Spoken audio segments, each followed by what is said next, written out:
When I faced my husband and his lover in court, my lawyer said, "Your Honor, we have one more witness." The entire courtroom went dead silent. My chest tightened. "No, it cannot be," I whispered. My husband's smile vanished when he saw who was about to walk in. "My name is Nia. I am 34 years old, and I never thought my life would become a crime scene. I was the owner of a top-tier public relations firm in Atlanta, Georgia. I handled crisis management for celebrities and politicians, yet I could not see the absolute disaster unfolding inside my own marriage. Right now I am standing in the Fulton County courtroom. The heavy mahogany doors are closed, but the air inside is suffocating.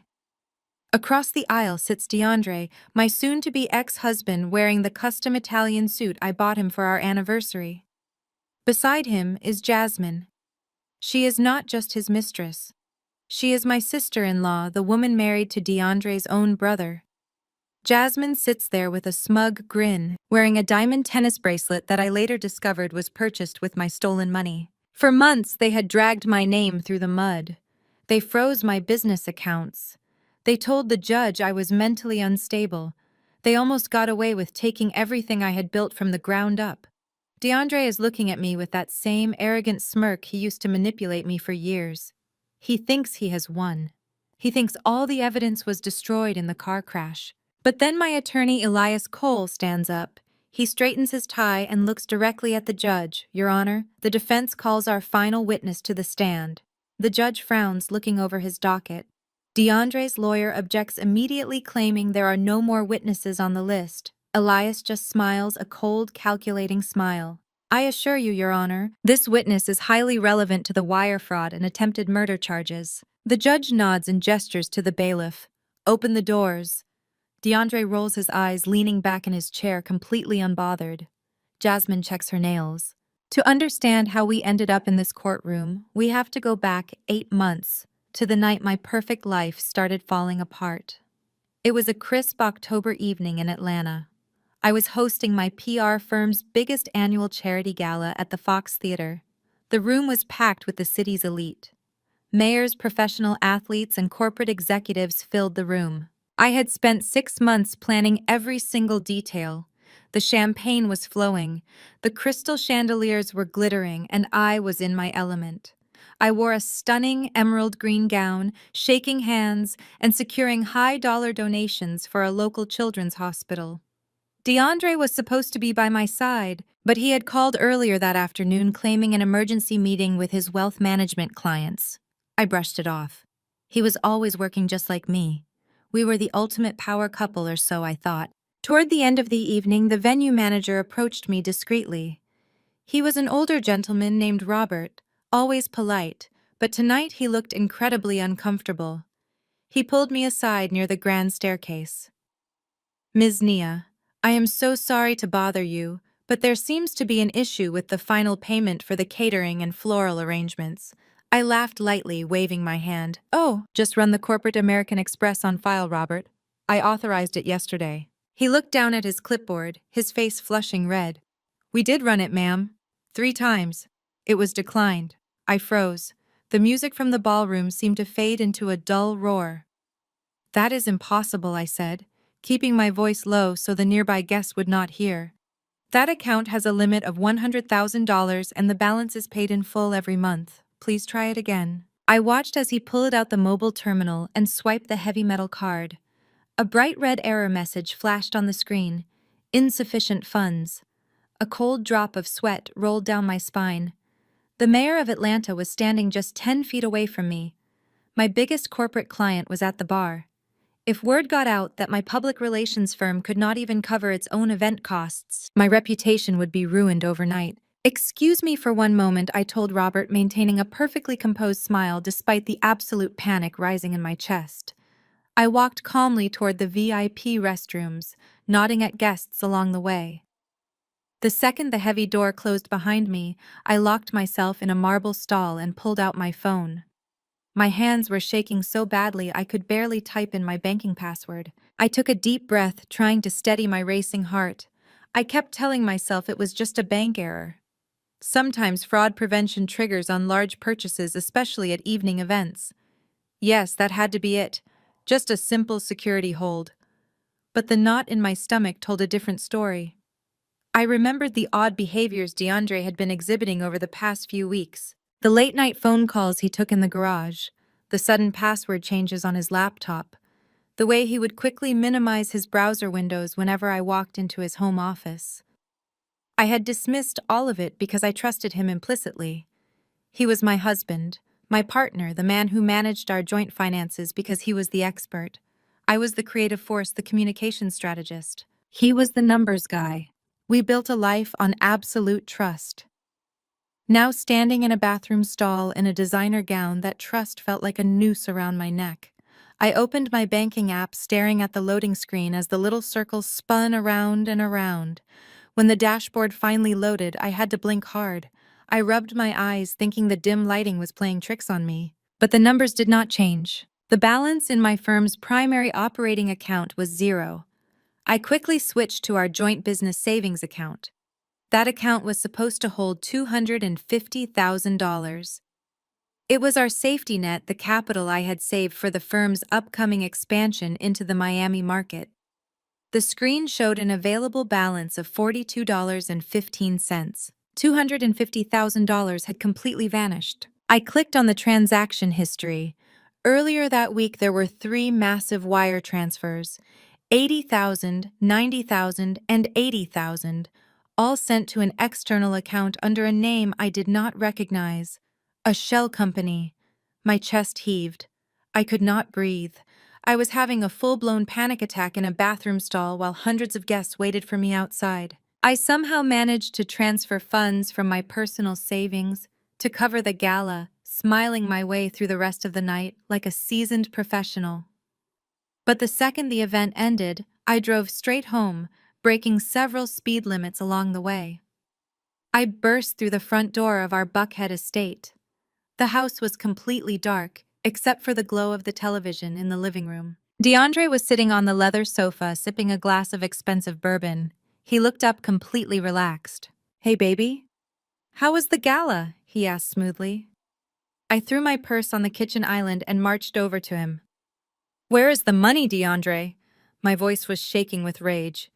"Where is the $250,000 from the business account?" He did not even flinch. He slowly set his glass down on the coffee table and sighed, looking at me like I was a child throwing a tantrum. "Nia, calm down. I told you I had a meeting today. I was going to explain it to you in the morning." "Explain what?" I yelled. "You drained my accounts." He stood up, towering over me, using that calm, authoritative voice he always used to gaslight me. "The IRS flagged the corporate account for a routine audit regarding your independent contractor classifications. My wealth management team had to move the liquid assets into a temporary escrow holding trust to protect them from being frozen by the federal government. It is a standard protective measure. I am shielding your business, Nia. You should be thanking me." He threw around terms like escrow holding trust and federal audit so smoothly. He made it sound so legitimate, so calculated. He reached out and pulled me into a hug. "I am the wealth manager, baby. Let me handle the finances. You just focus on looking beautiful and running your PR campaigns." I stood there in his arms, smelling the bourbon on his breath. I wanted to believe him. I really did. But my intuition was screaming. The man holding me was not protecting my business. He was robbing me blind. And as I rested my head against his chest, listening to his steady, unbothered heartbeat, I realized my nightmare was only just beginning. The morning sun felt like a spotlight on my exhaustion as I drove into the Buckhead Village District. I had not slept a single minute. Every time I closed my eyes, I saw that zero balance flashing in neon red. DeAndre had left the house at dawn, claiming he needed to finalize the escrow paperwork to clear up the supposed IRS audit. I needed black coffee and a moment away from the suffocating walls of our estate to clear my head. Buckhead is the kind of neighborhood where wealth is loud but usually tasteful. As I stepped out of my sedan near a high-end boutique, the peace of the morning was shattered by the roar of a massive engine. A brand-new, custom-trim Range Rover autobiography pulled aggressively into the valet lane right in front of me. It was blindingly white, with custom rose gold rims and tinted windows darker than a moonless night. I stopped on the sidewalk holding my coffee cup, watching the valet rush to open the heavy door. Out stepped a woman, wearing oversized designer sunglasses, a head-to-toe Gucci tracksuit, and carrying a crocodile skin handbag that cost more than my first car. She pulled down her sunglasses and my breath caught in my throat.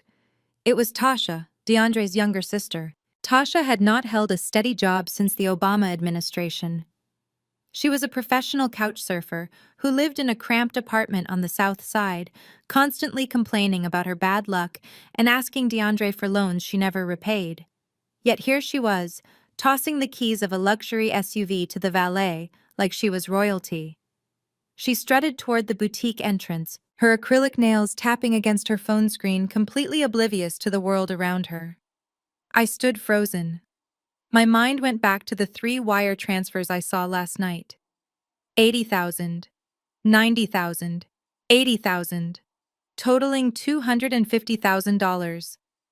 The math hit me like a physical blow to the stomach. DeAndre had claimed my business funds were locked in a protective escrow account, but escrow accounts do not buy custom Range Rovers for unemployed siblings. My blood boiled. For years, I had politely tolerated Tasha's constant financial draining. I had paid her rent when she was evicted. I had bought her groceries. I had even hired her as a receptionist at my PR firm, only to fire her 2 weeks later because she refused to show up on time and spent all day watching videos on her phone. DeAndre always defended her, saying family had to stick together and that I just did not understand their bond because I was too corporate. Now seeing her dripping in luxury while my life's work hung in the balance, the illusion was entirely shattered. I watched her browse the window display of the boutique, admiring her reflection in the glass.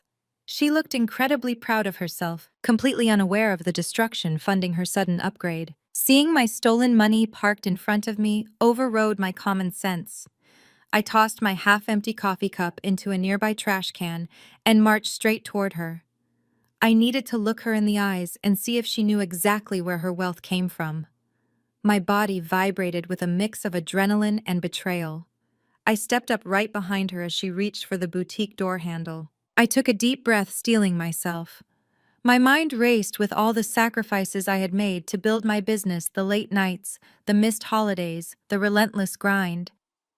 And it was all being paraded in front of me by a woman who had never worked a hard day in her life. The disrespect was overwhelming.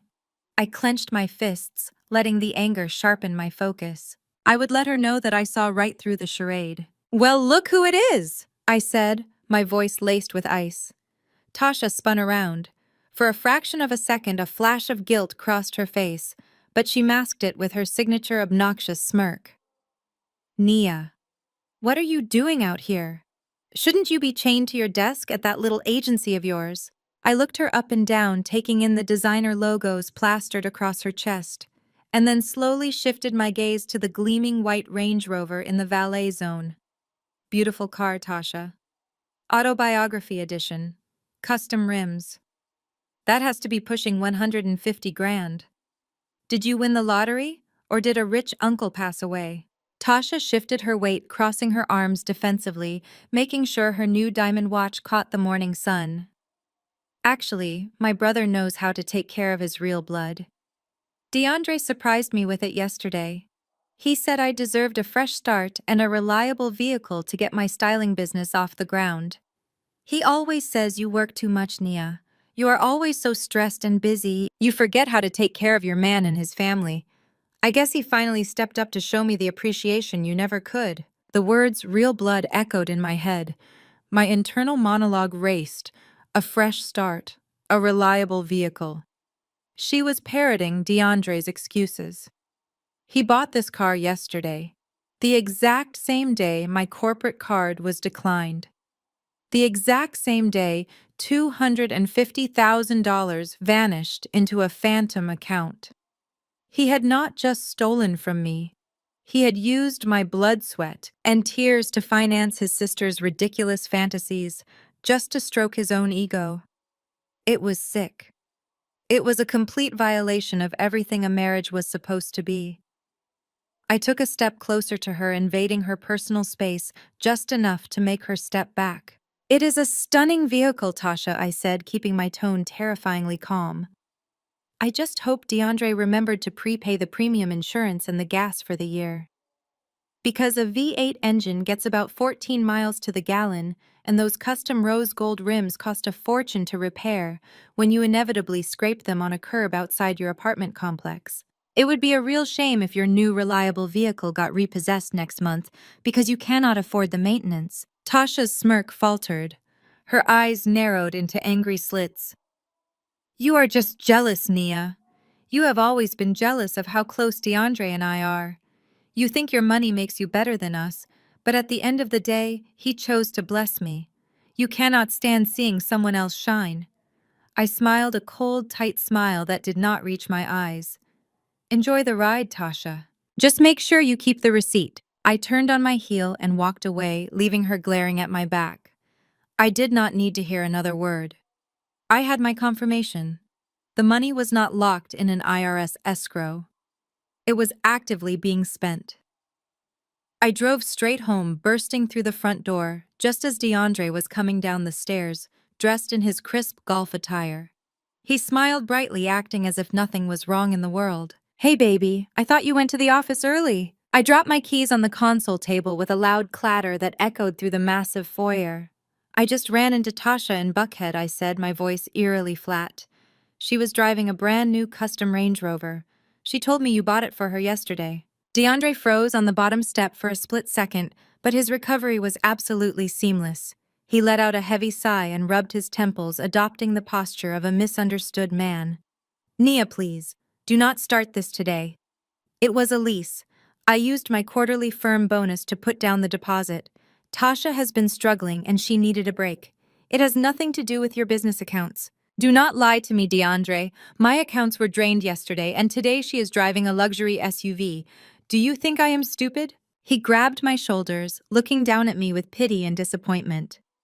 "I think you are paranoid, Nia. I think your stress from the agency is making you delusional. You are constantly attacking my family, always looking for reasons to hate my sister. I am working around the clock to protect your assets from the federal government, and you are accusing me of stealing from my own wife. You are obsessed with money and it is destroying your mind." He shook his head slowly, grabbed his golf clubs, and walked out the front door without another backward glance. He left me standing in the foyer, my heart pounding against my ribs, a wave of self-doubt washing over me. He sounded so convincing, so genuinely hurt by my accusations. For a brief moment, standing alone in that silent house, I actually wondered if I was losing my mind. That self-doubt evaporated by Sunday. Sunday dinner at Mama Estelle's Cascade Heights house was a mandatory weekly ritual.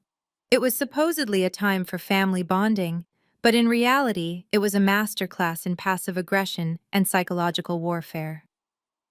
Walking into her house felt like stepping onto a battlefield armed with sweet tea and fried chicken. The aroma of baked macaroni and cheese, slow-cooked collard greens, and candied yams filled the air, masking the suffocating toxicity that permeated every room. The unspoken hierarchy was carved in stone. Mama Estelle sat at the head of the table ruling her kingdom.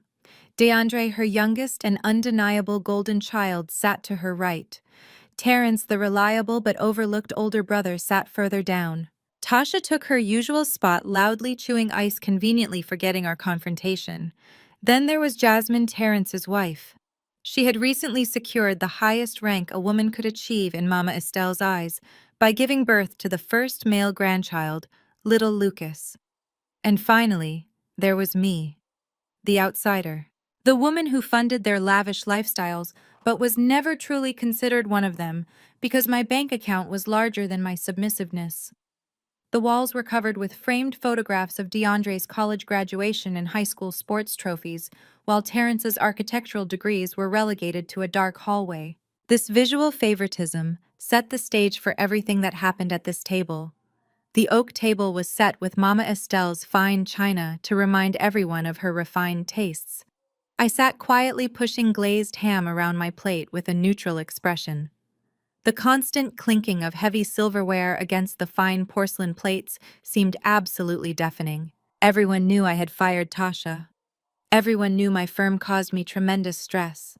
Yet they all played their assigned parts perfectly, acting as if we were the quintessential flawless and happy American family. I was no longer participating in their delusion. I was a spectator observing them with absolute clarity. I watched DeAndre hold court with an exaggerated story, commanding the room with the same charming cadence he used to lie about the IRS audit. He poured expensive Cabernet into crystal glasses, playing the role of the generous provider. The dining room air was thick with unsaid resentment simmering beneath the surface.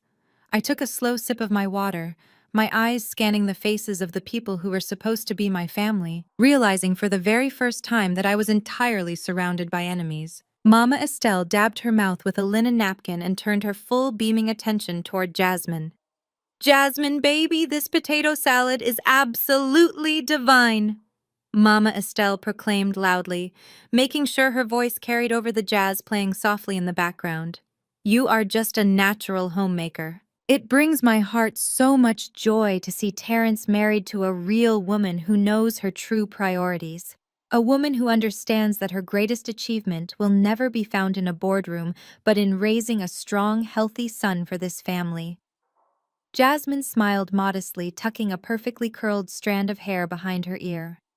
"Thank you, Mama Estelle. I just believe family always comes first." Some women forget that. The extremely pointed, deliberate silence that immediately followed her statement was heavy enough to crush Cole. Mama Estelle slowly shifted her gaze toward me, her eyes narrowing with calculated pity. "Nia, sweetheart, you look absolutely exhausted.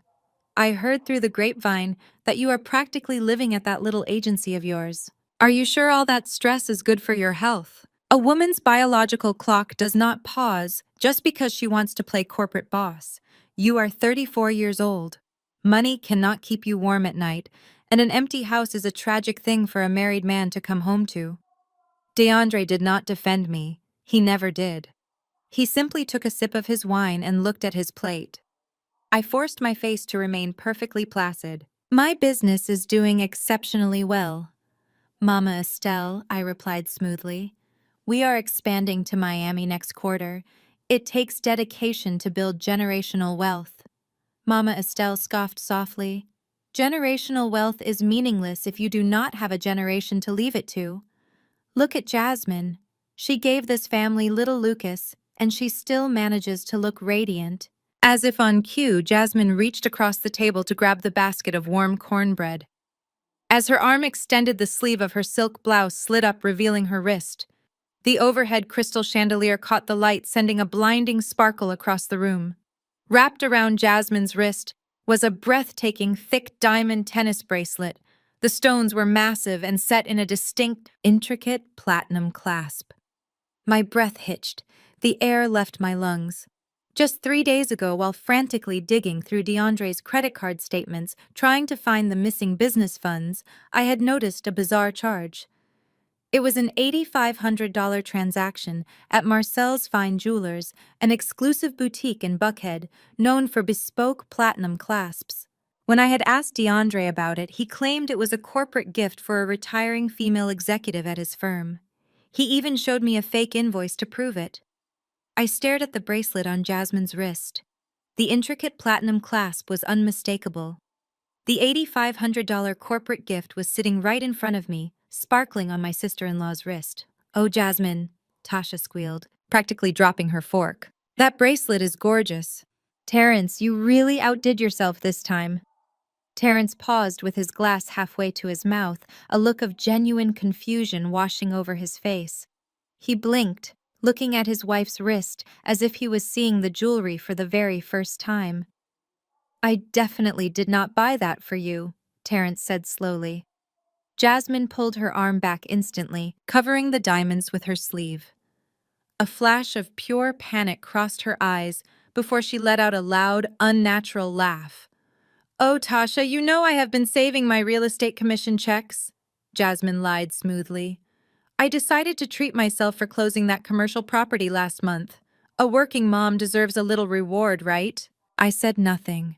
I did not need to. I simply watched, while Tasha eagerly demanded to know the carrot size and Mama Estelle nodded in approval at Jasmine's supposed financial independence. My eyes darted to DeAndre. He was sitting rigidly, his knuckles white as he gripped his wine glass. For a fraction of a second, his eyes met Jasmine's across the table. It was not a casual glance. It was a deeply intimate, panicked look of shared guilt. A silent warning to change the subject immediately. Jasmine gave him a microscopic nod, her chest rising and falling rapidly. DeAndre quickly stood up, offering to clear the empty plates, his hand deliberately brushing against Jasmine's shoulder as he reached for her dish. His touch lingered for a second too long. It was a possessive, familiar gesture that made my stomach churn with physical nausea. They were sleeping together.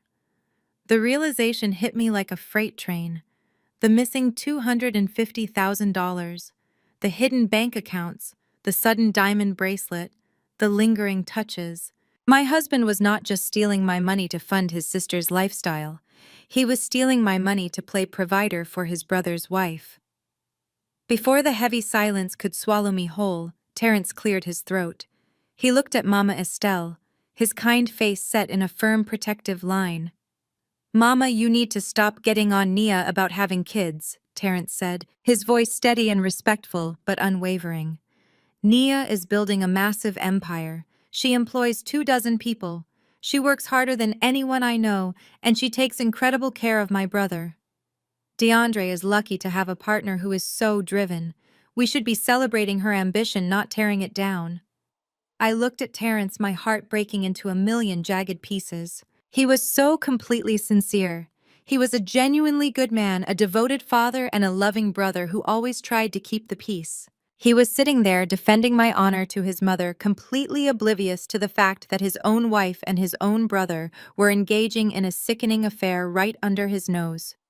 He was the only innocent person at this table, and they were playing him for a fool just like they were playing me. The tragedy of his blind loyalty made the impending betrayal infinitely more devastating. I forced a small, grateful smile at Terence, knowing the storm that was about to destroy his world was already brewing. Dinner finally concluded, and the men rose to move into the living room for the Sunday football game, unaware that the real game had just begun. The television blared from the living room, the familiar sounds of the Sunday night football game providing a loud, distracting soundtrack to the simmering tension. Mama Estelle and Tasha had retreated to the back patio to drink sweet tea and complain about the neighbors, while Jasmine was upstairs putting little Lucas down for a nap in one of the guest bedrooms. I stayed in the kitchen, aggressively scrubbing the cast iron skillets, just to have an excuse to avoid making eye contact with anyone. I needed to keep my hands busy so I would not lose my mind. Through the open archway, I could see Terence and DeAndre sitting on the oversized leather sectional. DeAndre was cheering loudly for the Atlanta Falcons, nursing a fresh glass of bourbon, while Terence sat quietly, scrolling through his phone. He looked tired. Not the normal exhaustion of a working architect, but the deep, bone-weary fatigue of a man who spent his life trying to please a family that never truly appreciated him. About 20 minutes into the third quarter, the doorbell rang. It was the neighborhood teenager Mama Estelle hired to clean her gutters. Terence, always the responsible one, stood up with a heavy sigh. "I will get it," he told DeAndre, who barely acknowledged him, his eyes glued to a replay on the screen. Terence walked into the dimly lit front hallway, where everyone had draped their outerwear over the mahogany coat rack. Terence and DeAndre both wore long, charcoal gray cashmere overcoats, a Christmas gift Mama Estelle had bought for them 2 years ago. From the kitchen, I watched Terence reach into the pocket of what he assumed was his own coat to retrieve his wallet to pay the teenager. He dug his hand deep into the right pocket, but instead of pulling out his familiar brown leather wallet, his hand caught on something else. As he pulled his hand out, a small black rectangular object tumbled from the coat and hit the hardwood floor with a sharp clatter. Terence frowned, looking down. He handed a $20 bill to the teenager through the open door, thanked him, and closed it before kneeling to pick up the dropped item. It was a phone, but it was not DeAndre's sleek top-of-the-line company smartphone. It was a cheap plastic prepaid burner phone, the kind you buy with cash at a gas station and throw away when you are done with it. It was the kind of phone a drug dealer or a criminal uses to avoid being tracked. Terrence stood up, turning the cheap device over in his hands. I could see the confusion painting his features. Why would his wealthy image-obsessed brother, a man who refused to be seen wearing last season's shoes, carry a $30 plastic burner phone in his cashmere coat? It made absolutely no sense. He pressed the side button to turn the screen on, likely intending to check if it belonged to the gutter-cleaning teenager, or maybe even one of Tasha's shady boyfriends. As the harsh white light of the cheap screen illuminated Terrence's face in the dark hallway, I stopped scrubbing the skillet. The water kept running, but my attention was completely locked on my brother-in-law. I knew about the missing money, but this burner phone was a brand new piece of the puzzle. Wealth managers handling legal escrow accounts do not use untraceable prepaid phones. This was deliberate, calculated concealment. Terrence stood perfectly still, his thumb hovering over the cracked plastic screen. Before Terrence could even swipe to unlock it, the phone vibrated violently in his palm. A bright notification banner popped up directly on the lock screen. I could not see the screen from where I stood in the kitchen, but I saw the exact moment Terrence's entire universe collapsed. His broad shoulders slumped inward, as if an invisible heavyweight boxer had just driven a devastating blow directly into his stomach. His jaw went slack and all the color instantly drained from his warm brown skin, leaving him looking like a ghost in the hallway shadows. The text message was from a contact saved only by a single initial. The letter J. Attached to the message was a high-resolution photograph. It was an image of little Lucas sleeping peacefully in the upstairs guest bedroom, clutching a blue stuffed elephant. Beneath the photograph was a caption that would forever destroy the foundation of our entire family. The message read, "He has your eyes, D. We cannot keep hiding this." Terrence stared at the words. He read them again and again, his brain desperately trying to reject the horrifying reality presented in bright, glowing pixels. The woman he loved, the wife he cherished, the mother of his only child, was texting his brother. She was calling his brother D. She was confirming that the son Terrence had proudly named after his own grandfather, the son he had rocked to sleep every night for the past year, was not his child at all. The boy was DeAndre's. The betrayal was so profound, so layered and grotesque that it physically short-circuited Terrence's body. I watched his hand begin to shake uncontrollably. His chest heaved as his lungs fought for air that suddenly felt too thick to breathe. He looked up toward the top of the stairs, where Jasmine had disappeared just half an hour ago to put the baby down. Then he looked toward the living room, where the man he had protected and loved his entire life was casually sipping bourbon and laughing at a football game. The diamond bracelet at dinner suddenly made perfect, sickening sense. The lingering glances over the dining table were no longer just inappropriate. They were the arrogant smirks of two people who had pulled off the ultimate deception. Terrence was a proud man, a good man, but in that dark hallway he was completely broken. The phone slipped from his trembling fingers, but he managed to catch it before it hit the floor again, gripping the cheap plastic so tightly his knuckles turned stark white. He staggered backward, his back hitting the hallway wall with a soft thud. He squeezed his eyes shut, shaking his head side to side in a frantic, silent denial. But the glowing screen in his hand refused to change. The sickening truth remained burned into his vision. The family he thought he had was nothing but a cruel, elaborate lie built on top of his unimaginable humiliation. Terrence stumbled forward, his eyes wild and bloodshot. He bypassed the living room entirely and turned into the kitchen, lunging toward me. He grabbed my forearm with a grip so tight it bruised. "Nia," he gasped, his voice a broken, raspy whisper. "Nia, we have to get out of here. They are playing us. They are playing both of us." He was hyperventilating, his chest rising and falling in rapid, shallow jerks. I dropped the dish towel, my own heart hammering against my ribs. "Terrence, what is it? What did you find?" I demanded, keeping my voice low. He raised his shaking hand, trying to show me the glowing screen of the burner phone. "The baby, Nia. Lucas is not..." Before the sentence could leave his lips, the kitchen doorway darkened. DeAndre stepped into the room. The casual, relaxed posture of the football fan was instantly gone. His eyes darted from Terrence's pale face to the cheap plastic phone trembling in his hand. The air in the kitchen froze, the temperature dropping 100 degrees in a single second. DeAndre's charming facade evaporated completely, replaced by a look of pure, unadulterated menace. It was a predator's gaze, cold and calculating. He did not say a word. He simply stepped forward, his movements terrifyingly smooth, and snatched the burner phone right out of Terrence's hand. Terrence was too paralyzed by shock and heartbreak to resist. "You grabbed my coat by mistake, brother," DeAndre said. His voice was soft, but laced with a lethal warning tone that made the hairs on the back of my neck stand up. He slipped the phone into his pants pocket, holding Terrence's gaze with absolute defiance. Terrence stared at him, tears welling in his eyes, his fists clenching and unclenching at his sides. He wanted to scream, to hit him, to tear the house apart, but he knew Mama Estelle would only take DeAndre's side. Without uttering a single word, Terrence spun around. He marched straight up the stairs, grabbed Jasmine by the arm, picked up the sleeping baby, and walked out the front door into the cold night.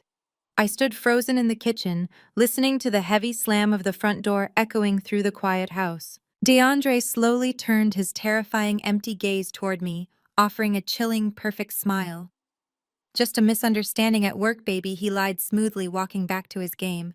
I did not stay to watch the end of the game.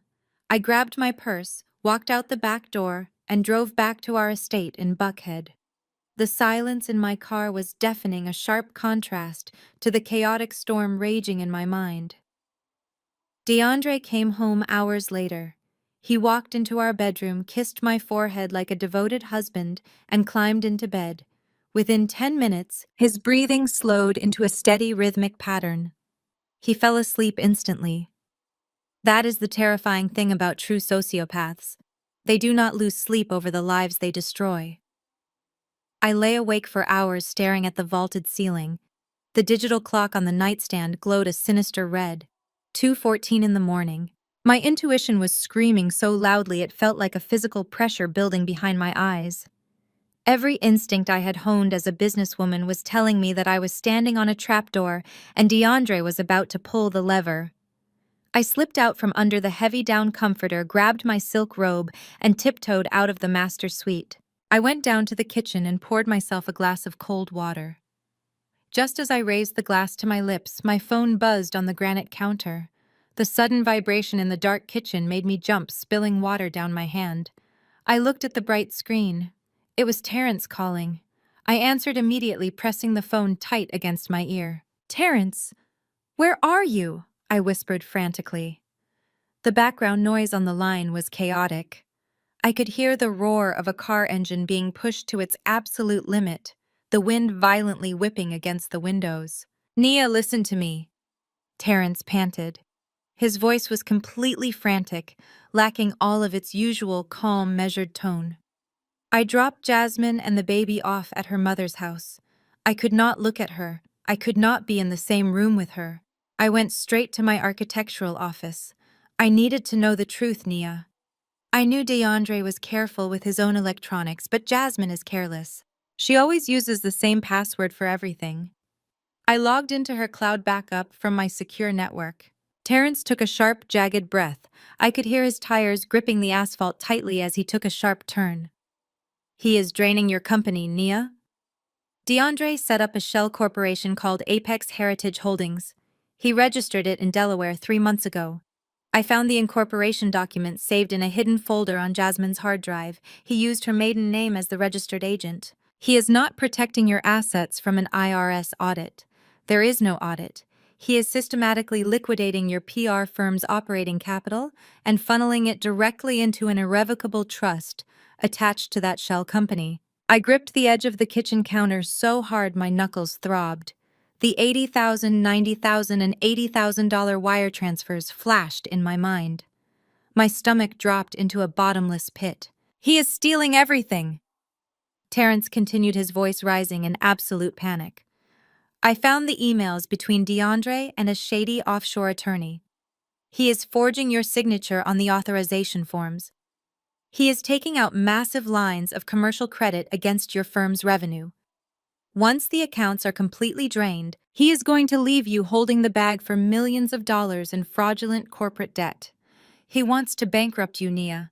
He wants to destroy you so completely that you will never be able to afford a lawyer to fight back. I closed my eyes, feeling a wave of nausea wash over me. The scale of his betrayal was incomprehensible.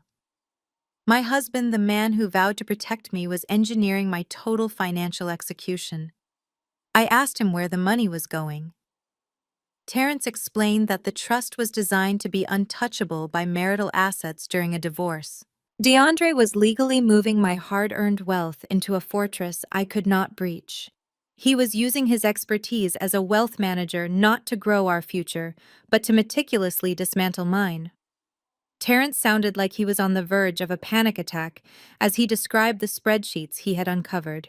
He had downloaded the entire financial blueprint, every single fraudulent transaction, every forged document, and every email thread detailing the exact timeline of DeAndre's plan. Terrence had it all saved on an encrypted flash drive. But the money is not even the worst part, Nia Terrence choked out. A raw, guttural sob tore through the phone speaker. It was the sound of a man whose very soul had been shredded into pieces. I pressed my hand over my mouth to stop myself from crying out. Terrence, please, I whispered into the darkness. You have to slow down. You are driving way too fast. I cannot slow down, he cried, his voice breaking entirely. I saw the DNA results, Nia. Jasmine had a digital copy saved in that same hidden folder. It was dated a week before Lucas was born. The paternity test. DeAndre paid for it using a prepaid debit card, but the results were sent directly to Jasmine's email. Lucas is his son. My brother fathered a child with my wife, and they let me name him after our grandfather. They let me wake up at 3 in the morning to feed him. They let me fall completely in love with a child that was created from their sick, twisted affair. Tears streamed down my face. The absolute depravity of what DeAndre and Jasmine had done was beyond human comprehension. They had humiliated Terrence in the most fundamental way a man could be humiliated. And DeAndre was stealing my money to fund their new life together. Terrence warned me that DeAndre was planning to serve me with divorce papers by the end of the month. Right after the final credit line was approved, they were going to take my money, take the baby, and leave us both with absolutely nothing. He was going to use my own money to fight me in court and leave me drowning in legal fees and corporate debt. I listened to Terrence weeping as he drove the harsh reality settling into my bones. He told me that Jasmine had been complaining in her emails about living in a house I had helped them furnish. DeAndre had promised her that the shell company would purchase a multi-million-dollar estate in Miami, entirely funded by my PR agency's stolen revenue. They were building their dream life on the ashes of our marriages. They had turned our love, our trust, and our family loyalty into a weapon stabbing us in the back while smiling in our faces at Sunday dinner. I am coming to your house right now, Terrence said, his voice suddenly hardening with a terrifying resolve. I have the flash drive with everything on it, all the proof we need to put both of them in federal prison. I am 10 minutes away. Make sure DeAndre is asleep.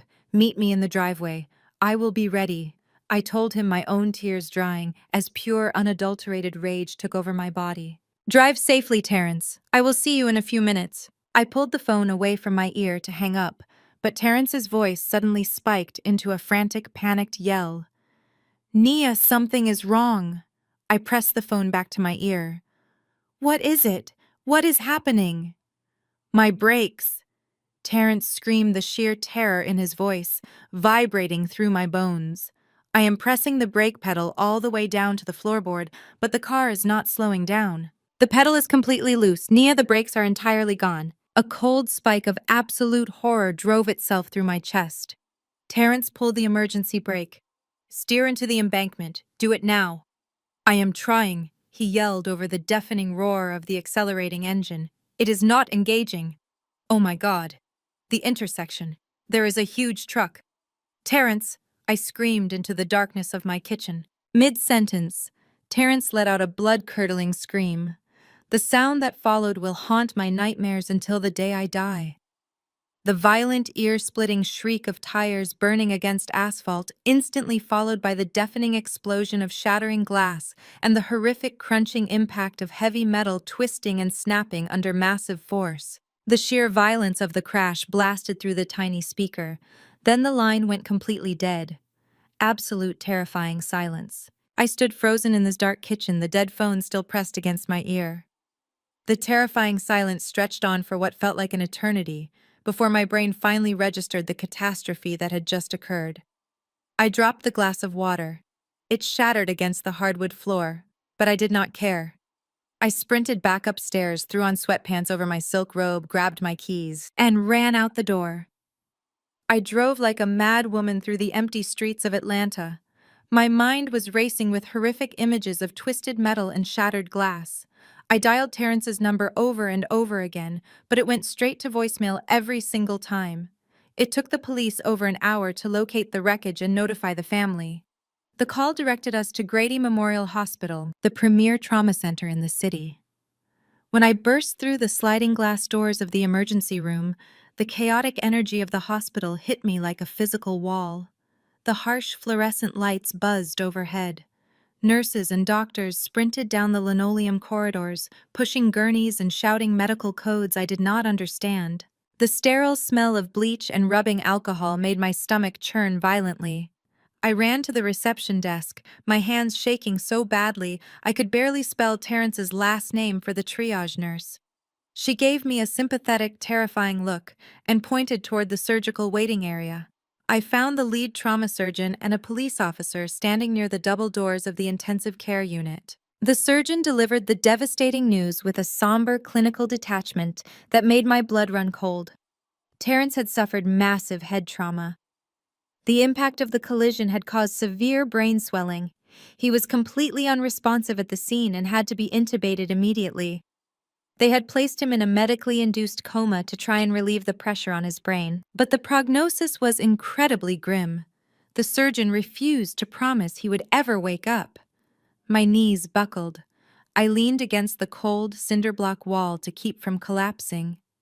That is when the police officer stepped forward, holding a small notepad. He adjusted his utility belt and cleared his throat. "Ma'am, are you the sister-in-law? We are still investigating the scene, but based on the preliminary evidence, it looks like a textbook case of driving under the influence. The vehicle was traveling at nearly 90 miles per hour before it struck the concrete embankment. There were no skid marks, which indicates he did not even try to hit the brakes. We found a shattered bottle of bourbon in the passenger footwell. The smell of alcohol was overpowering inside the cabin. I stared at the officer, absolute disbelief washing over me. "No," I said, my voice trembling with rage. "That is completely impossible. Terrence has been sober for 5 years. He does not touch alcohol. He goes to meetings every single week. He called me right before the crash. He told me his brakes were gone. Someone cut his brakes." The officer gave me that condescending, pitiful look authorities often reserve for grieving family members who are in denial. "Ma'am, trauma makes people look for someone to blame. Alcoholics relapse all the time, especially when they are dealing with personal stress. The physical evidence points to a drunk driving accident. We will run the toxicology report, but right now there is no evidence of foul play." He closed his notepad, offering a stiff nod before walking away. I was left standing alone in the hallway, suffocating under the weight of a massive calculated lie. They had framed him. DeAndre had planted the bourbon. Before I could chase after the officer to demand a full mechanical inspection of the vehicle, the elevator doors at the end of the hallway chimed open. Mama Estelle, DeAndre, and Jasmine spilled out into the waiting room. What happened next was a performance so flawlessly executed it belonged on a movie screen. Jasmine immediately collapsed into DeAndre's arms, wailing at the top of her lungs. Her cries echoed off the sterile walls, a high-pitched theatrical sobbing that drew the attention of every nurse and patient in the vicinity. She buried her face into DeAndre's shoulder, clutching his shirt with trembling hands. "Oh my God, Terrence!" she screamed, her voice cracking perfectly. "My poor husband, what am I going to do without him? How am I going to raise our baby alone?" DeAndre held her tightly, stroking her hair and whispering comforting words, playing the role of the strong, supportive brother. Mama Estelle was clutching her chest, praying loudly to Jesus, completely buying into the tragic spectacle. I watched them with pure disgust. Less than 2 hours ago, Jasmine was texting DeAndre that they could no longer hide their affair. Less than 2 hours ago, DeAndre had sabotaged his own brother's car to silence him permanently. And now they were standing in a hospital waiting room, milking the tragedy for every ounce of sympathy they could extract. It was deeply fundamentally evil. I ignored their sickening display and walked straight toward the double doors of the intensive care unit. I needed to see Terrence.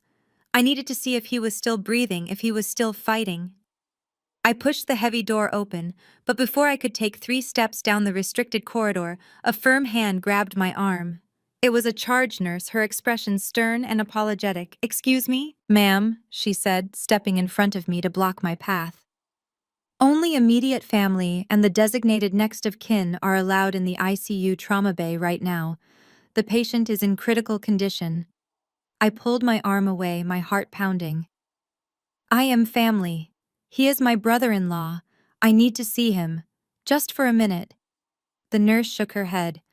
"I am sorry. The patient's wife has explicitly requested that no one except herself and the patient's mother be allowed inside the room. She stated that you were causing her severe emotional distress and formally asked security to keep you out of the patient's area." I spun around. Jasmine had stopped wailing.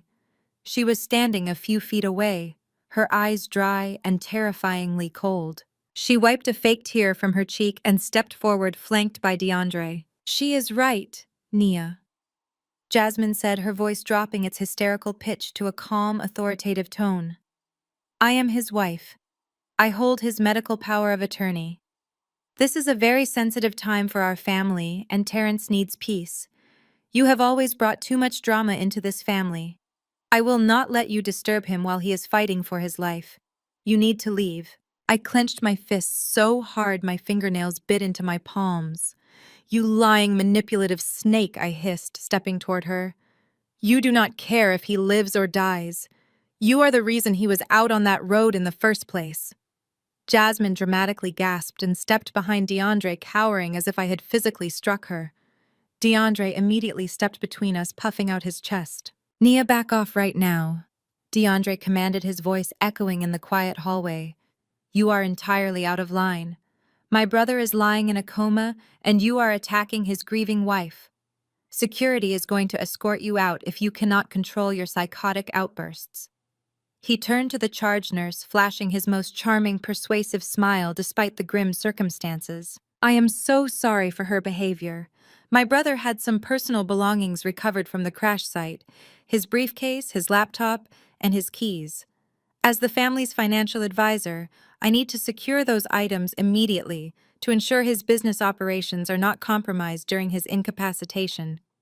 The nurse nodded sympathetically and handed DeAndre a large, clear plastic hospital belongings bag. Inside, I could see Terrence's leather briefcase, his cracked smartphone, and his silver keychain. The flash drive, the encrypted drive containing every single piece of evidence proving DeAndre's massive financial fraud, and the truth about Jasmine's baby, was inside that briefcase. My stomach plummeted as DeAndre wrapped his long fingers around the plastic bag. He looked at me, a microscopic, victorious smirk playing on his lips. He knew exactly what he was holding. He was using his brother's horrific tragedy to confiscate the only evidence that could destroy him. "I will take care of everything," Terrence DeAndre whispered, feigning a choked sob for the nurse's benefit. He secured the bag tightly under his arm. They had legally blocked me from the room and stolen the proof right in front of the authorities. They thought they had won. But as I watched them walk away to play the victims, the shock finally wore off, replaced by a cold, calculating fury. I knew what I had to do next. I walked out of the hospital into the freezing night air. DeAndre had Terrence's briefcase, which meant he had the primary encrypted flash drive. He thought he had completely neutralized the threat and successfully buried the truth. But DeAndre was an arrogant man, and arrogant men always make fatal mistakes when they believe they are untouchable. Terrence had explicitly told me over the phone that he had hacked into Jasmine's laptop from the secure network at his architectural firm. Knowing Terrence, a man who meticulously backed up every single blueprint and schematic in triplicate to protect his clients, there was absolutely no way he would leave the only copy of such explosive, life-altering evidence in a leather briefcase. There had to be a secondary backup at his office. DeAndre would realize this eventually. As soon as the sun came up and the corporate banks opened, DeAndre would hire a forensic IT specialist to wipe Terrence's entire server clean and destroy the digital footprint. I had less than 4 hours to beat him to it. I got into my car and locked the heavy doors, my mind racing through the logistics. Terrence's firm was located in a renovated brick loft building in Midtown Atlanta. Security there was notoriously tight. They had electronic keypads, heavy deadbolts, and monitored alarm systems. But I had a secret weapon that DeAndre did not know about. 3 years ago, when Terrence first opened his independent practice, I had managed his grand opening publicity campaign pro bono to help him get off the ground. During those late nights of preparing press kits and coordinating catering, Terrence had given me a physical master key to the back alley service door. He told me to keep it on my keychain for emergencies. I had shoved it into the bottom compartment of my center console and promptly forgotten about it for years. Until tonight. I tore through the console, tossing old parking receipts, breath mints, and spare change aside until my trembling fingers brushed against cold, heavy brass. I pulled it out, gripping it so tightly the jagged edges dug painfully into my palm. It was 2:20 in the morning. The streets of Atlanta were completely deserted, bathed in the sickly orange glow of the streetlights. I drove toward Midtown with a singular, laser-focused mission. I was no longer the heartbroken wife or the grieving sister-in-law crying in a hospital corridor. I was a woman fighting for my absolute survival. I parked my car 2 blocks away from the firm, pulling into the deep shadows of a closed parking garage. I did not want my license plate caught on any street cameras near the building. I walked the rest of the way on foot, sticking to the dark, narrow alleys, my heart hammering violently against my ribs. The cold wind bit sharply at my face, but I barely felt it. Every single step brought me closer to the evidence that would either save my life or seal my financial destruction. I reached the heavy steel service door at the back of the brick building. My hands were shaking uncontrollably as I slid the brass key into the lock. I held my breath, praying the locks had not been changed since the grand opening. The cylinder turned with a heavy, satisfying metallic click. I pushed the door open, slipped inside into the pitch-black darkness, and quietly pulled the heavy steel shut behind me. The interior of the architectural firm was terrifyingly silent. The only sound was the low, rhythmic, mechanical hum of the central heating system kicking on in the ceiling vents. I kept the overhead lights completely off, knowing the large floor-to-ceiling windows facing the main street would easily broadcast my presence to anyone outside. I pulled out my phone and turned the screen brightness all the way down, using the faint bluish glow to navigate through the complex labyrinth of drafting tables and modern cubicles. The shadows stretched and twisted across the exposed brick walls, making every tall coat rack look like a person standing silently in the dark. My pulse pounded in my ears like a war drum. I crept down the main hallway toward Terrence's private corner office at the far end of the floor.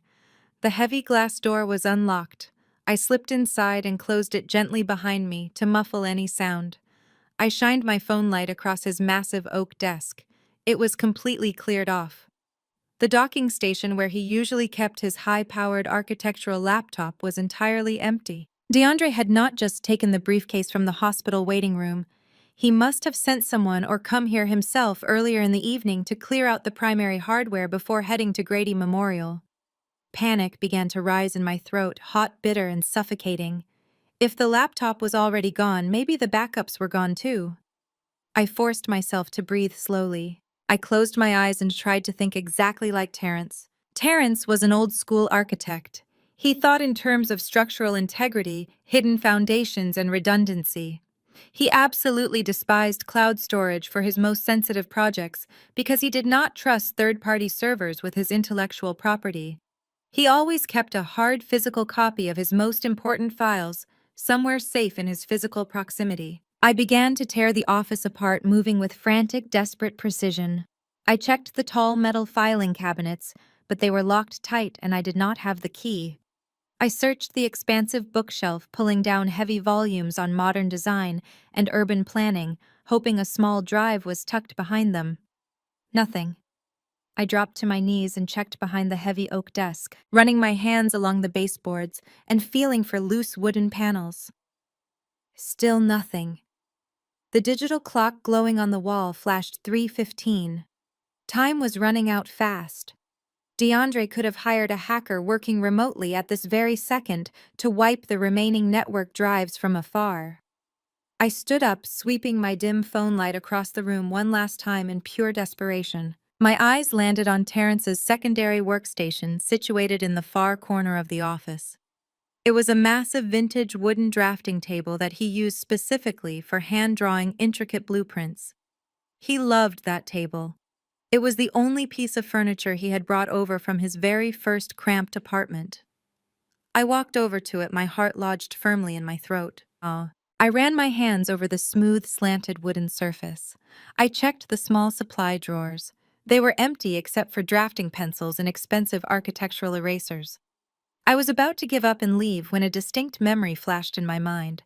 Years ago, Terrence had joked during a dinner party that the absolute best place to hide something valuable was where nobody would ever want to reach their hands. I dropped to the floor, sliding onto my back, and shined my phone light directly up at the underside of the heavy wooden drafting table. The wood was rough, splintered, and unfinished underneath. But right in the dead center, secured tightly by two thick strips of heavy black electrical tape, was a small silver external solid-state hard drive.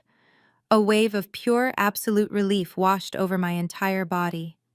I reached up my fingers, desperately peeling back the stubborn sticky tape. It took a few agonizing seconds of pulling, but the drive finally dropped squarely into the palm of my hand. It was cold and heavy. This was it. The fraudulent financial records, the forged signature documents, the DNA test, proving DeAndre fathered Jasmine's child, the entire blueprint of their sick betrayal. I had it. I gripped the drive tightly, pressing it against my chest, feeling a triumphant, breathless smile break through the sheer terror. I had finally outsmarted them.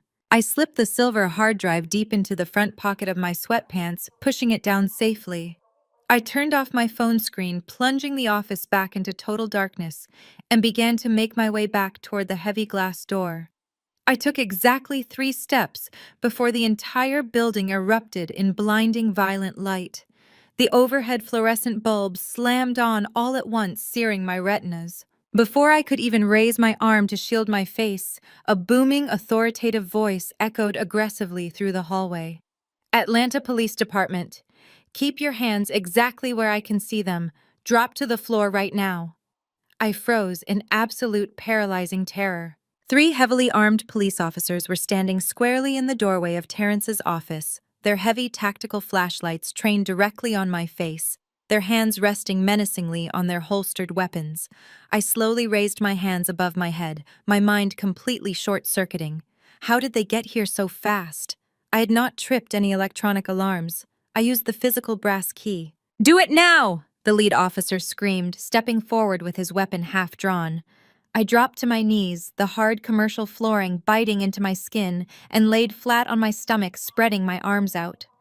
Rough, unyielding hands grabbed my wrists, instantly yanking them violently behind my back with brutal force. The freezing cold steel of the handcuffs snapped tightly around my wrists, biting sharply into my flesh.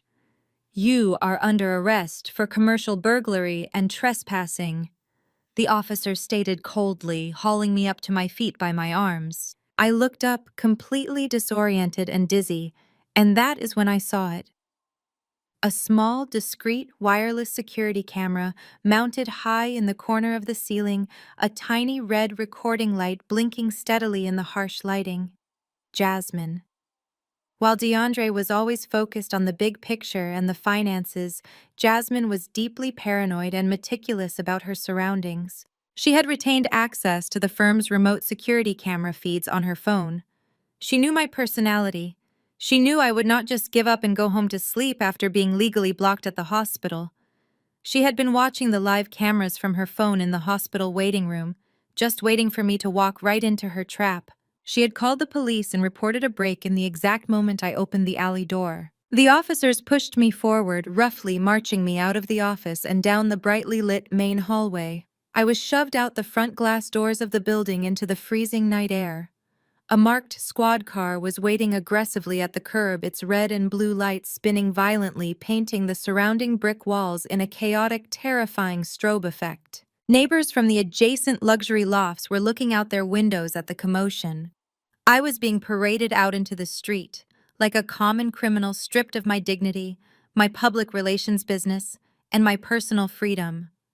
The officer pushed my head down to protect it and shoved me roughly into the hard plastic back seat of the police cruiser.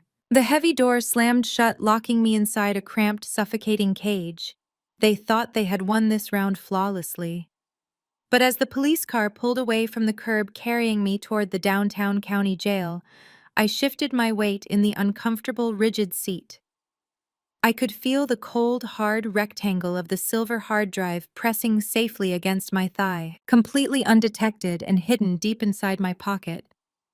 They had me locked in handcuffs in the back of a police car, but they had no idea I held their entire life sentence right in my pocket. The county jail holding cell was a terrifying nightmare of gray concrete walls, blinding fluorescent lights, and the overwhelming stench of industrial bleach mixed with pure human despair. I sat on a freezing metal bench, pulling my thin uniform jacket tightly around my trembling shoulders. When I first arrived during the chaotic midnight intake process, the female guard had been distracted by a violent altercation between two other inmates.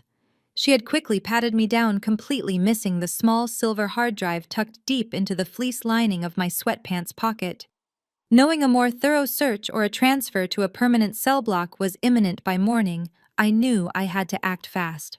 I asked the guard to use the privacy partition. Shielded from the surveillance cameras for just a few precious seconds, I slipped the heavy drive out of my pocket. I jammed it forcefully beneath the thick arch support insert of my left sneaker, pushing it down until it was completely hidden from view. It was incredibly uncomfortable, pressing sharply into the tender sole of my foot, but it was safe from their hands.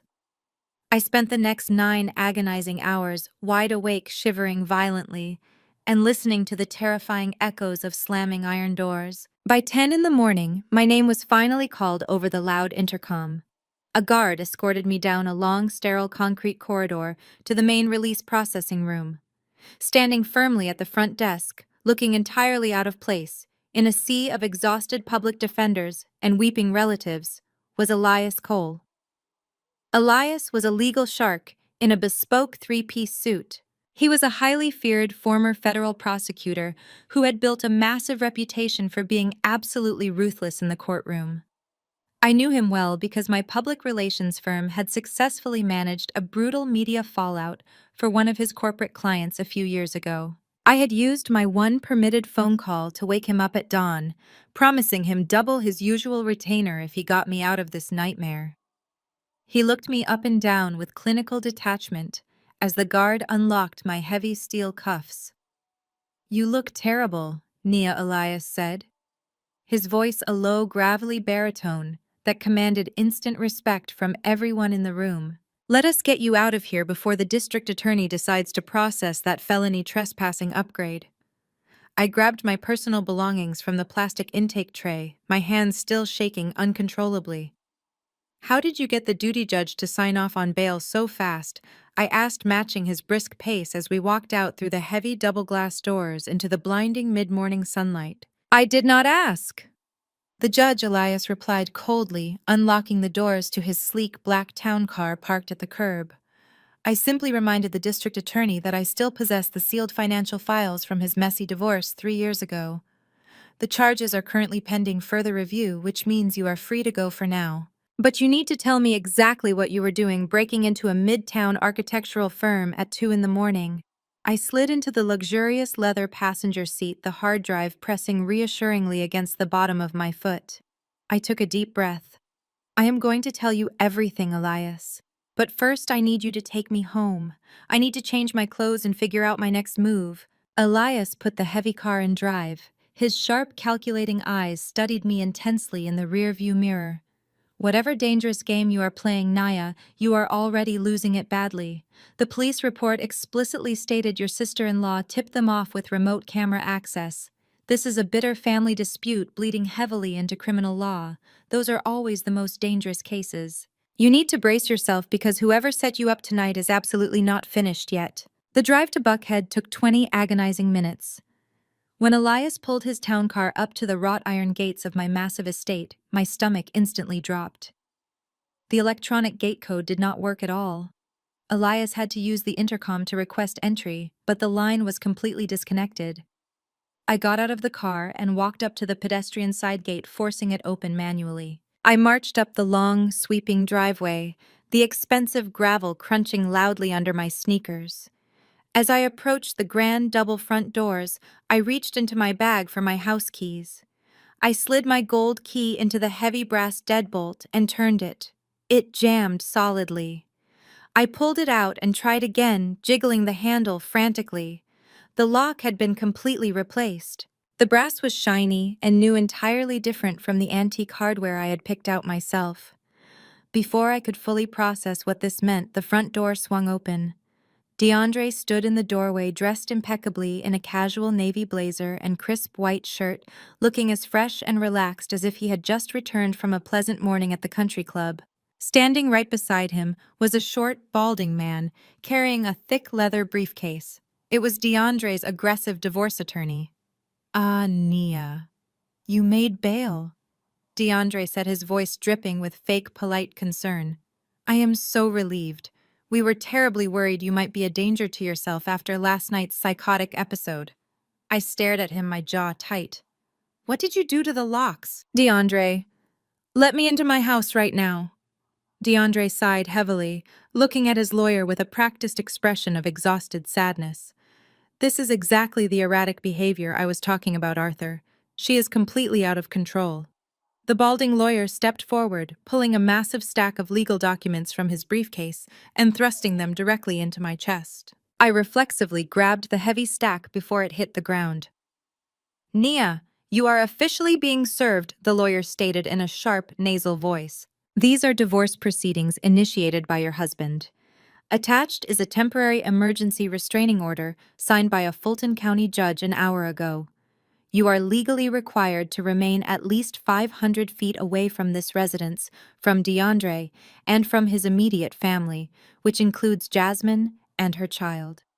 I flipped through the thick pages, my eyes scanning the dense legal jargon. My heart hammered violently against my ribs as I read the third document. It was a court-ordered financial injunction. They had completely frozen my public relations firm's operating accounts. DeAndre had filed a sworn affidavit claiming I was exhibiting severe criminal behavior, citing my midnight arrest as absolute proof that I was mentally unstable and a flight risk who might embezzle corporate funds. He had legally paralyzed my entire company in a single morning. "You cannot do this," I yelled, the raw desperation leaking into my voice. "This is my house. I paid the mortgage. That is my company.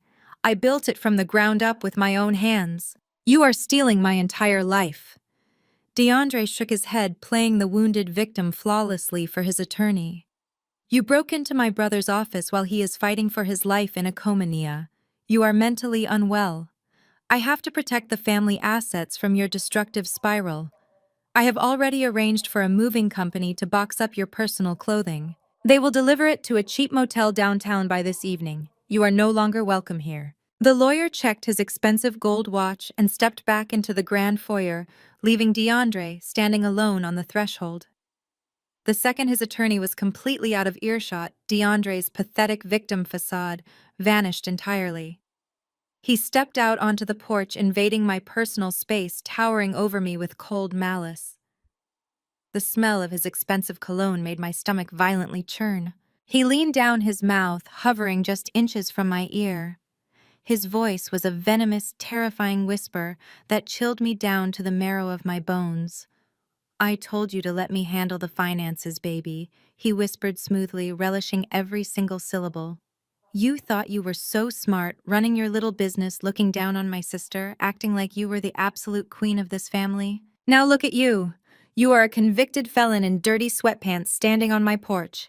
I am going to take your company. I am going to take this beautiful house. I am going to leave you with absolutely nothing but the clothes on your back and a massive mountain of legal debt. You are completely finished, Nia. Do not ever cross me again. He pulled back, gave me one final arrogant smirk, and slammed the heavy front door directly in my face. The loud final click of the deadbolt locking echoed across the empty porch. I stood there, clutching the massive stack of divorce papers completely stripped of my home, my money, and my power. I was locked out of my own life. But as I turned around to walk back down the long driveway toward Elias Cole's waiting car, I shifted my weight. The sharp, hard edge of the silver hard drive pressed firmly into the sole of my left foot. He thought he had left me with absolutely nothing. He had no idea I was walking away with the only weapon that would permanently destroy his entire world and put him in federal prison. I slid into the passenger seat of Elias Cole's town car and immediately removed my left sneaker. Elias raised an eyebrow as I reached inside and pulled out the small silver solid-state drive. I held it up the morning sun, catching its metallic edge. DeAndre thinks he took everything I said, my voice finally steady after a night of pure terror. But he left the only thing that actually matters. Elias stared at the drive, a slow, predatory smile spreading across his face. "Let us go to my office," he said, shifting the heavy car into gear. Elias's law firm occupied the entire top floor of a sleek glass skyscraper in downtown Atlanta. The space was an intimidating fortress of polished mahogany floor-to-ceiling windows and absolute discretion. I sat in his private conference room, still wearing my dirty jail sweatpants, drinking black coffee while we waited. Elias had immediately called his lead forensic IT specialist, a quiet, meticulous man named David who arrived within 20 minutes carrying a heavy metal briefcase of decryption tools. David connected the drive to an air-gapped laptop completely isolated from the internet to prevent any remote wiping protocols DeAndre might employ. The room was completely silent except for the rapid clicking of David's keyboard. Terrence was a brilliant architect, which meant his encryption standards were incredibly high. He had locked the partition with a military-grade cipher. It took David nearly an hour of running specialized brute force algorithms before the progress bar finally hit 100%. The screen flashed a brilliant green. "We are in," David announced softly, stepping back from the monitor. Elias and I leaned over the table, staring at the illuminated screen. Terrence had organized everything with the same flawless precision he used to design skyscrapers. There was a master folder labeled simply Apex Heritage Holdings. I reached out with a trembling hand and double-clicked the mouse. The screen instantly populated with hundreds of PDF documents, scanned bank statements, and intricate Excel spreadsheets. It was a complete, irrefutable roadmap of my husband's massive financial crimes. We opened the bank ledgers first. Seeing the numbers laid out in black and white made the betrayal feel entirely tangible. DeAndre had systematically forged my signature on multiple commercial loan applications, borrowing millions of dollars against the projected revenue of my public relations firm. He had funneled that capital, along with the $250,000 he drained from my operating accounts, directly into a corporate shell entity registered in Delaware. But the most sickening discovery was the final destination of my money. Elias opened a scanned legal document titled the Lucas Heritage Trust. It was an irrevocable trust fund, a bulletproof financial vehicle designed to be completely shielded from any future divorce asset division.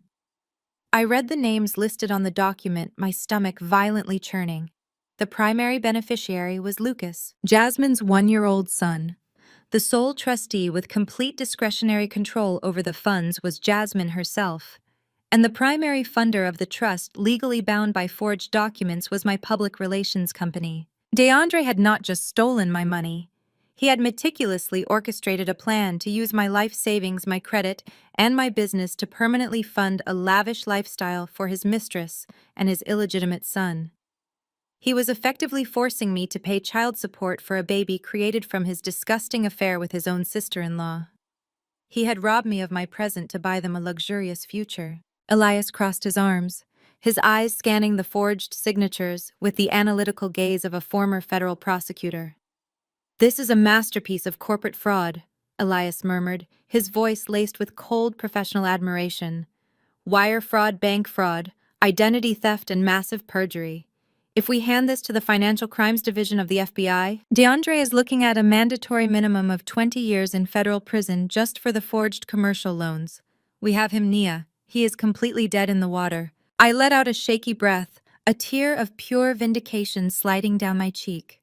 I wanted to celebrate, to scream in triumph, but David suddenly leaned back over the keyboard, his brow furrowed in deep concentration. "Hold on a second," David said, his fingers flying across the keys again. "There is a hidden secondary partition inside the main folder. It is a massive file size. It looks like high-definition video data." Elias and I exchanged a confused look. "What kind of video data?" Elias asked, his tone sharpening instantly. David rapidly executed a string of commands to bypass the secondary lock. Terrence had a top-of-the-line aftermarket security system installed in his sedan. It is a cloud-synced dashcam system that records the front, rear, and interior of the vehicle, but it also has a motion-activated parking mode. This folder contains the raw, downloaded media files from the camera's local storage buffer. Terrence must have pulled these directly from the dashcam SD card yesterday afternoon. David double-clicked the most recent video file. It was time-stamped at 3:15 in the afternoon, just hours before our toxic Sunday dinner and only 9 hours before Terrence's catastrophic crash. The video player popped up, displaying a crystal-clear, high-definition view from the front windshield of Terrence's parked car. The vehicle was parked inside the detached garage at Mama Estelle's house. The lighting was dim, but the camera's night vision sensors captured everything in stark, terrifying detail. For the first 30 seconds, nothing happened. Then the heavy wooden side door of the garage slowly creaked open. A figure stepped into the frame. It was DeAndre. He was wearing dark jeans and a plain black hooded sweatshirt, a stark contrast to his usual tailored suits. He was carrying a heavy canvas tool bag. My breath caught in my throat, my eyes glued to the screen as my husband casually walked to the front of Terrence's car. He looked around the empty garage, completely unaware that the tiny lens mounted behind the rearview mirror was recording his every single move. DeAndre unzipped the tool bag and pulled out a pair of heavy wire cutters and a small wrench. Then he laid down on the concrete floor and slid his upper body entirely underneath the front driver's side wheel well of Terrence's car. The camera angle could not show his hands, but the audio picked up everything. The sharp metallic clinking of a wrench turning a bolt. A sudden, pressurized hiss of fluid leaking onto the concrete floor. The distinct, terrifying sound of heavy metal cables being brutally snapped in half. "No," I whispered, pressing my hands over my mouth. "Oh my God, no." DeAndre spent exactly 4 minutes under the car. When he finally slid out, his hands were covered in dark, viscous brake fluid. He calmly wiped his hands on an old shop towel, tossed the tools back into his canvas bag, and stood up. He looked directly toward the windshield. The camera captured his face perfectly. He was not sweating. He was not panicked. He had a cold, empty, dead expression in his eyes. The expression of a true sociopath who had just signed his own brother's death warrant. He turned off the garage light and walked out, closing the door softly behind him. The video ended, freezing on the black screen. The silence in the conference room was absolutely deafening.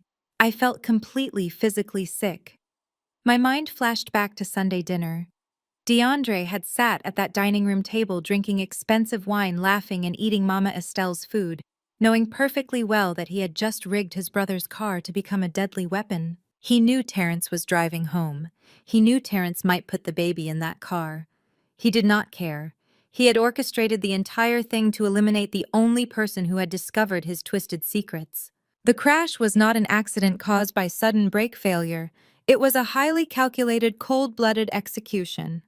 And the police finding that shattered bottle of bourbon in the footwell proved that DeAndre had planned the cover-up, meticulously framing his sober brother as a reckless drunk driver to ensure no one would ever question the mechanical failure. Elias slowly stood up from his leather chair. The smug, confident demeanor of the corporate lawyer was completely gone, replaced by the terrifying, lethal intensity of a former federal prosecutor looking at a capital crime. I watched his jaw clench tightly as he stared at the frozen black screen. "This completely changes the game," Elias said, his voice dropping to a dangerous, quiet rumble. Fraud is a white-collar crime, but this is premeditated attempted murder. We are no longer just going to take your company back, Nia. We are going to bury this man under the federal penitentiary. I grabbed Elias by his expensive wool suit sleeve. Call the police right now, I demanded, my voice shaking with a terrifying mixture of adrenaline and rage. We have the video. We have the motive. Have them arrest DeAndre today before he can hurt anyone else. Elias gently but firmly removed my hand from his arm. He walked to the oak table and closed the laptop, deliberately breaking my line of sight with the horrific video. Sit down, Nia, he ordered. I do not want to sit down, I shouted, the trauma finally boiling over. He tried to kill his own brother. He framed him for drunk driving. He is stealing my entire life. We have the proof right here. Elias slammed his hand flat against the table. The sharp crack echoed like a gunshot, instantly silencing me. Listen to me carefully, he said, his eyes locking onto mine with the intense focus of an apex predator. If I call the local police right now, DeAndre will be arrested for attempted murder. He will immediately post a massive cash bail using your stolen money. The second he walks out of that precinct, he will execute a wire transfer move every single dime of your company's capital into untraceable offshore accounts and hop on a private charter jet to a country without an extradition treaty. You will get the satisfaction of seeing him in handcuffs for exactly 1 hour, and then you will spend the rest of your life bankrupt while he lives like a king on a tropical beach. I sank slowly into the leather executive chair, the harsh reality of his words hitting me like physical blows. So what do we do? I whispered, feeling the crushing weight of my own powerlessness. We let him get away with it. We do the exact opposite, Elias replied, pulling out a legal pad and a gold fountain pen. We are going to build an inescapable federal cage. Financial fraud on this massive scale involves interstate commerce and wire transfers. That makes it a federal jurisdiction. If we present this evidence to the police, now DeAndre's expensive defense attorneys will tie the case up in state court for years. But if we wait until your scheduled divorce settlement hearing, we can force DeAndre to take the stand under oath in a federal bankruptcy proceeding regarding your company's frozen assets. Elias began drawing a complex flowchart on the yellow paper. I want him to testify under oath about the shell company. I want him to swear on a Bible that he has no knowledge of the missing funds. I want him to confidently lie to a federal judge about Terrence's crash. Once he commits federal perjury on the record, the FBI gets involved directly. Federal authorities have the immediate power to freeze global offshore accounts and revoke passports without warning. They will lock down every single penny before he even has the chance to realize he has been caught. I stared at the flowchart, my mind racing to process the trap Elias was designing. But what about Terrence? I asked, my voice trembling. He is lying in a hospital bed, completely exposed. If DeAndre realizes Terrence might wake up, he will go back to Grady Memorial and finish the job. We cannot leave him there. Elias nodded grimly, clicking his pen closed. You are absolutely right. DeAndre thinks he possesses the only copy of this dashcam footage. He believes Terrence is permanently silenced by a coma. We need to ensure DeAndre continues to believe he has won a flawless victory. To do that, we have to make Terrence disappear entirely, and you have to play the role of the defeated, helpless victim. Playing the victim was the absolute last thing I wanted to do. I had spent my entire adult life building my reputation as a fiercely independent business owner. The thought of letting my abusive husband believe he had broken me made my blood boil with sheer indignation, but as I looked at the dark screen of the laptop, remembering the dead look in DeAndre's eyes as he cut those brake lines, I knew Elias was right. Pride was a luxury I could no longer afford. I was playing a high-stakes game for my survival, and the only way to win was to let my enemy think I had already surrendered. The extraction of Terrence from Grady Memorial required absolute precision and a terrifying amount of money which Elias possessed in abundance. Later that afternoon, Elias utilized his extensive network of medical and legal contacts to secure a sudden emergency court order. By citing a catastrophic lapse in Jasmine's medical insurance coverage, which Elias had quietly engineered through a legal loophole in her policy, the hospital was legally forced to transfer Terrence to a long-term state care facility. When Jasmine received the automated notification about the transfer, she did not fight it. In fact, she welcomed it. A state hospice facility was the perfect dumping ground for a husband she no longer wanted. She signed the transfer authorization papers digitally, without even visiting the hospital, eager to wash her hands of the man whose life she had helped destroy. But Terrence never went to a state hospice. The moment his ambulance pulled away from the loading docks of Grady Memorial, it was intercepted by a private medical transport team Elias had hired. Under the strict cover of darkness, Terrence was rerouted to a highly exclusive, heavily guarded neurorehabilitation clinic 3 hours away in North Carolina. He was admitted under a secure John Doe alias. Elias personally fronted the massive monthly medical bills, assuring me that we would recoup every single dollar from DeAndre's seized assets once the trap was finally sprung. With Terrence safely hidden away receiving top-tier neurological care, the hardest part of the plan began. I had to disappear into the miserable, pathetic role DeAndre had written for me. I moved into the cheap, run-down motel downtown, where DeAndre had callously shipped my personal belongings. The room smelled of stale cigarette smoke and mildew. The neon sign outside my window buzzed aggressively all night long, casting a sickly red glow over my cramped living space. It was a massive, humiliating fall from my luxurious estate in Buckhead, but I embraced the misery. I needed DeAndre to believe I was entirely broken. Over the next 4 months, I orchestrated a masterful performance of total defeat. I stopped fighting the temporary restraining order. I completely abandoned my efforts to unfreeze my public relations firm's operating accounts. I let the business I had built from the ground up slowly wither and die in the public eye. When industry magazines wrote articles about the sudden, shocking collapse of my agency, I refused to comment. When former clients called my cell phone demanding explanations, I let the calls go straight to voicemail. I made sure to be seen in the absolute worst possible condition whenever I knew DeAndre's private investigators were watching me. Elias had warned me that DeAndre would undoubtedly hire someone to tail me, just to ensure I was not secretly building a legal defense. So, I gave them exactly what they wanted to see. I wore the same baggy sweatpants for days. I walked to the local discount grocery store with my head hung low, my hair unwashed and messy. I purposefully let my credit cards decline at the checkout counter, staging loud, embarrassing arguments with the cashiers, while the investigators snapped photos from their parked cars across the street. The strategy worked flawlessly. Through Elias, I received copies of the legal briefs DeAndre's attorney was filing in family court. The documents painted a picture of a woman completely unhinged, bankrupt, and mentally incapable of participating in a complex financial trial.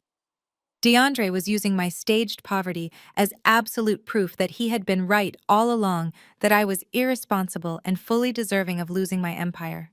Behind closed doors, however, Elias and I were working relentlessly. We spent hundreds of hours in his secure conference room, meticulously tracing the flow of the stolen money through various international banking channels. We mapped out every single connection between Apex Heritage Holdings and the Lucas Heritage Trust. We built a mountain of irrefutable, devastating evidence, all while DeAndre continued to flaunt his stolen wealth in Atlanta high society. Jasmine and DeAndre had become increasingly brazen. Tasha occasionally posted photos on her social media showing Jasmine driving my cars and attending lavish parties at my Buckhead estate. They were living their absolute dream life, completely convinced they had gotten away with the perfect crime. They believed I was rotting away in a cheap motel, crying myself to sleep every night over the husband I had lost. They had absolutely no idea that I was not crying. I was simply waiting for the perfect moment. I was sharpening the blade of their impending destruction, counting down the days until the upcoming federal settlement hearing where DeAndre would confidently walk into the courtroom, place his right hand on a Bible and seal his own absolute doom. 4 months of suffocating patience finally culminated on a crisp Tuesday morning in the imposing federal courthouse of downtown Atlanta. The courtroom was a sprawling theater of polished mahogany, high vaulted ceilings, and stern, unforgiving fluorescent lighting that cast long shadows across the wooden benches. I sat at the plaintiff's table beside Elias Cole, wearing a simple, understated charcoal dress that I had bought specifically for this occasion from a discount rack. I kept my posture rigid, my shoulders slumped slightly forward, and my eyes downcast, playing the part of the broken, defeated woman, right up until the final curtain call. Across the wide center aisle, DeAndre looked like he was about to step onto the cover of a wealthy lifestyle magazine. He wore a custom-tailored navy blue Tom Ford suit, a crisp French cuff shirt, and a silk tie perfectly knotted at his throat. He exuded an aura of absolute invincibility, chatting casually with his lawyer, as if they were discussing golf scores instead of a brutal divorce settlement.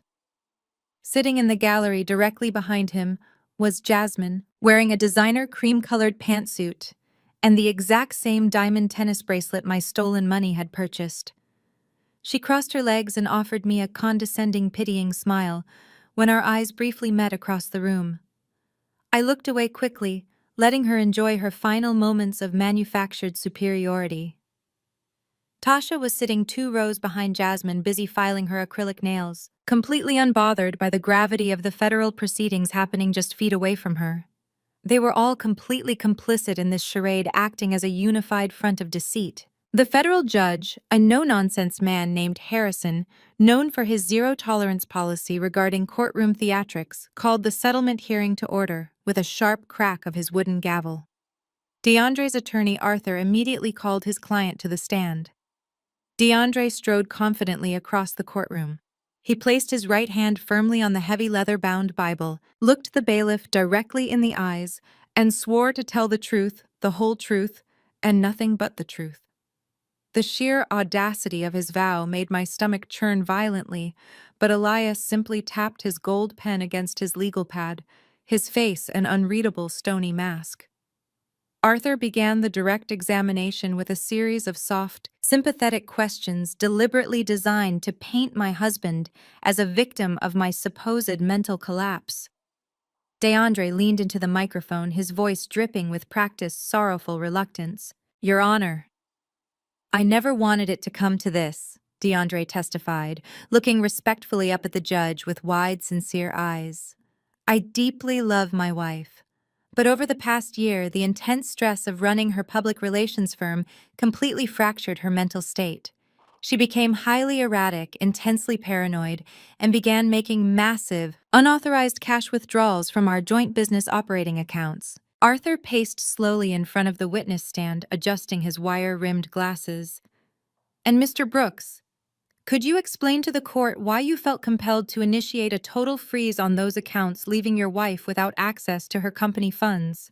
DeAndre sighed heavily, rubbing his forehead as if the memory deeply pained him. "I am a licensed wealth manager by trade, Your Honor. It is my fiduciary duty to protect family assets from catastrophic loss. I discovered that Naya was actively embezzling corporate funds, transferring hundreds of thousands of dollars to unknown, unregulated offshore entities. When I confronted her about the missing money, she suffered a complete psychotic break.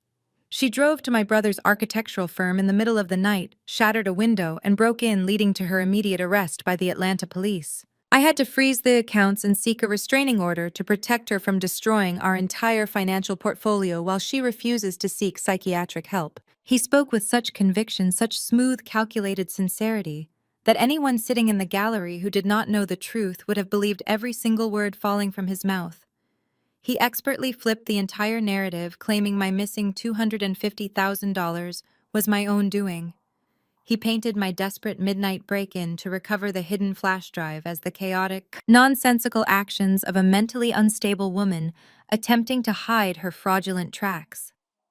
Arthur concluded his questioning by submitting my arrest record and the frozen account statements into evidence, legally cementing the illusion that I was a dangerous criminal and a massive financial liability. DeAndre leaned back in the heavy wooden witness chair, adjusting his expensive suit jacket, looking incredibly satisfied with his flawless performance. He had set the stage perfectly. He had legally established his false narrative on the federal record. Arthur thanked his client politely and took his seat, leaving DeAndre sitting on the stand, practically glowing with arrogance. Elias Cole slowly stood up from our table. He deliberately buttoned his suit jacket, picked up a thin, unmarked manila folder, and walked toward the center of the courtroom. The air in the room seemed to suddenly grow incredibly heavy. Mr. Brooks. Elias began, his voice calm, polite, and dangerously quiet. You have just testified under oath that you froze the marital accounts solely to protect your wife's business from her own erratic embezzlement. Is that correct? Yes, that is absolutely correct, DeAndre answered smoothly, completely unfazed by Elias's intimidating reputation in the legal community. Elias nodded slowly, opening the thin manila folder and studying a single sheet of paper. Are you familiar with a corporate shell entity registered in the state of Delaware under the name Apex Heritage Holdings? DeAndre's confident smile faltered for a microscopic fraction of a second. It was so fast the judge completely missed it, but I saw it perfectly. It was the tiny, involuntary flinch of an arrogant man unknowingly stepping directly onto a hidden landmine. No, I am not familiar with that company at all, DeAndre replied, forcing his voice to remain entirely steady. Elias paced slowly in front of the jury box, his eyes locked onto DeAndre. That is very interesting, Mr. Brooks. Because federal banking records subpoenaed directly from your private terminal indicate that the exact sum of $250,000, which you just accused my client of embezzling, was wired directly from her operating account into the primary holding account of Apex Heritage Holdings. And you claim to have absolutely no knowledge of this massive transfer. None whatsoever. DeAndre lied smoothly, locking his eyes with Elias in a battle of wills. My wife handled all the outgoing vendor payments for her agency. If she sent our money there, you would have to ask her why she did it. Elias turned the page in his folder with a sharp flick of his wrist. Very well. Let us talk about your family dynamics. You are currently seeking full control of the marital estate to ensure financial stability. How would you describe your personal relationship with your sister-in-law, Jasmine? DeAndre shifted his weight uncomfortably in the heavy wooden chair. He glanced quickly at Jasmine in the gallery before looking back at Elias. We are simply family. My brother Terrence was involved in a tragic, catastrophic car accident several months ago. I have just been providing emotional and financial support to his grieving wife and young child during a very difficult time. Elias stopped pacing abruptly and looked directly into DeAndre's eyes. Just emotional and financial support. There is no romantic or physical relationship between you and Jasmine. Arthur immediately jumped to his feet, slamming his hand on his table. Objection, Your Honor. Relevance. This is a financial settlement hearing regarding corporate assets, not a cheap daytime soap opera. The judge looked down at Elias with a stern expression. Counsel, where exactly are you going with this line of questioning? Elias did not break eye contact with DeAndre for a single second. It goes directly to the underlying motive for the massive financial fraud, Your Honor. I will connect it immediately. The judge nodded slowly. Overruled. You may answer the question, Mr. Brooks. DeAndre's jaw tightened visibly. The thick veins in his neck began to pulse against his crisp white collar. No, he stated firmly. I absolutely do not have a physical relationship with my brother's wife. That is a disgusting, entirely baseless accusation designed to humiliate my family. Elias wrote something down on his legal pad with deliberate slowness. Let the federal record reflect the witness's denial. Now, Mr. Brooks, let us discuss the Lucas Heritage Trust. Are you the primary benefactor covertly funding this irrevocable trust? DeAndre gripped the wooden armrests of his chair so hard his knuckles turned white.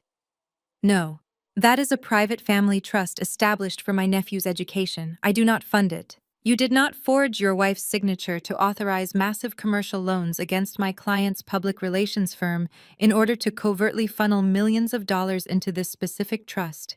Elias asked, his voice rapidly rising in volume, the steel trap finally snapping shut. Absolutely not! DeAndre snapped, genuine anger finally breaking through his highly polished veneer. Those loans were taken out by Nia. She forged my signature to try and frame me when she realized her business was failing due to her incompetence. It is all a pathetic, desperate lie. Elias took a menacing step closer to the witness stand. The tension in the courtroom was now wound so incredibly tight it was almost impossible to breathe. "Let us move to the night of your brother Terrence's tragic accident," Elias said, his tone suddenly dropping to an icy, terrifying whisper. "You testified earlier that you were entirely devastated by his sudden crash. Where exactly were you between the hours of 3 o'clock and 4 o'clock that afternoon prior to the family Sunday dinner?" DeAndre scoffed loudly, looking at the judge as if Elias was wasting the court's valuable time. "I was inside my mother's house. I was watching the football game in the living room. I never left the house." "Did you at any point enter the detached garage where Terrence had parked his vehicle?" Elias pressed his eyes, narrowing into dark, predatory slits. "No," DeAndre answered, his voice dripping with pure, unadulterated arrogance. "Did you carry a canvas tool bag into that garage, lie down underneath your brother's vehicle, and manually sever his brake lines with heavy wire cutters?" Elias asked. The terrifying question dropped into the silent courtroom like a massive explosive bomb. The entire gallery gasped collectively. Jasmine jumped up from her seat in the back row, her face turning a ghastly shade of gray. Arthur shouted another frantic, panicked objection, but DeAndre was too completely enraged to let his lawyer speak. "That is absolutely insane," DeAndre roared, leaning aggressively forward in the witness chair, his finger pointing directly at Elias. "I never touched his car. I was inside the house the entire day. You are grasping at straws, trying to blame me for a drunk driving accident to save your criminal client. Do you swear under penalty of federal perjury that you did not cut those brake lines?" Elias demanded, his voice booming like thunder through the expansive room. "I swear it!" DeAndre shouted back, his face flushed dark red with absolute fury. "I swear on my life I never touched that car." Elias Cole slowly closed his manila folder. The ruthless, terrifying smile of a seasoned federal prosecutor finally broke across his face. "Thank you, Mr. Brooks," Elias said softly. "Your Honor." At this time, the plaintiff would like to call our final witness to the stand. Judge Harrison frowned, peering down over his wire-rimmed glasses at the official docket on his desk. He adjusted his heavy black robes and looked back up at Elias with a stern, deeply skeptical expression. "Counsel, there are no further witnesses listed on the approved pre-trial discovery roster. We have already concluded the designated testimonies for this financial hearing." Arthur jumped to his feet immediately, his face red with indignation, nearly knocking his leather chair over in his haste. "Objection, Your Honor. This is a blatant, highly inappropriate ambush. Plaintiff's counsel is blatantly attempting to turn a standard civil asset division into a theatrical circus to distract from his client's own documented financial crimes. We strongly oppose any unlisted, surprise witnesses taking the stand today." Elias remained perfectly still, his posture radiating absolute, unshakable authority. "Your Honor." Elias said, his voice calm but carrying effortlessly across the vast wood-paneled room. "The witness I am calling is directly tied to the newly established claims of federal perjury that Mr. Brooks just willfully committed on the stand. Furthermore, this witness is the true legal victim of the massive financial fraud regarding the Lucas Heritage Trust. His testimony will provide immediate, irrefutable clarity regarding the origin and destination of the embezzled funds." Judge Harrison stared at Elias for a long, calculating moment. He knew Elias Cole's reputation well. A former federal prosecutor simply did not play careless, dramatic games in a federal courtroom unless he had an absolute, undeniable checkmate in his hands. The judge slowly lowered his wooden gavel, his expression hardening. "I will allow it, Mr. Cole. But this witness better be exactly as crucial as you claim, or I will hold you in direct contempt of court and fine you heavily. Bailiff, please bring in the final witness." The heavy mahogany doors at the back of the courtroom remained closed for 10 agonizing seconds. The silence in the room was so thick and absolute that I could hear the rapid, panicked ticking of Arthur's expensive gold wristwatch from the defense table. The gallery held its collective breath, anticipating who could possibly walk through those doors to challenge DeAndre's flawless narrative. Then, the polished brass handles slowly turned downward. The heavy doors swung open outward, hitting the rubber wall stoppers with a soft, muffled thud that felt like a gunshot in the quiet room. The rhythmic metallic squeak of a medical wheelchair echoed sharply against the polished marble floor. A specialized neurotrauma nurse dressed in crisp clinical navy blue scrubs slowly pushed the heavy mechanical chair through the threshold and into the harsh fluorescent light of the center aisle. Sitting slumped but dignified in that chair was a man who the entire Brooks family believed was locked away in a permanent vegetative state until the end of his natural life. It was Terrence. He looked drastically different from the strong, vibrant architect who used to effortlessly command chaotic construction sites and demanding boardrooms. He had lost at least 40 pounds during his grueling, secretive recovery. His cheekbones jutted out sharply against his sunken, pale skin. A deep, angry red scar tracked aggressively along the right side of his shaved skull, a brutal, undeniable reminder of the emergency craniotomy that had narrowly saved his life on the horrific night of the crash.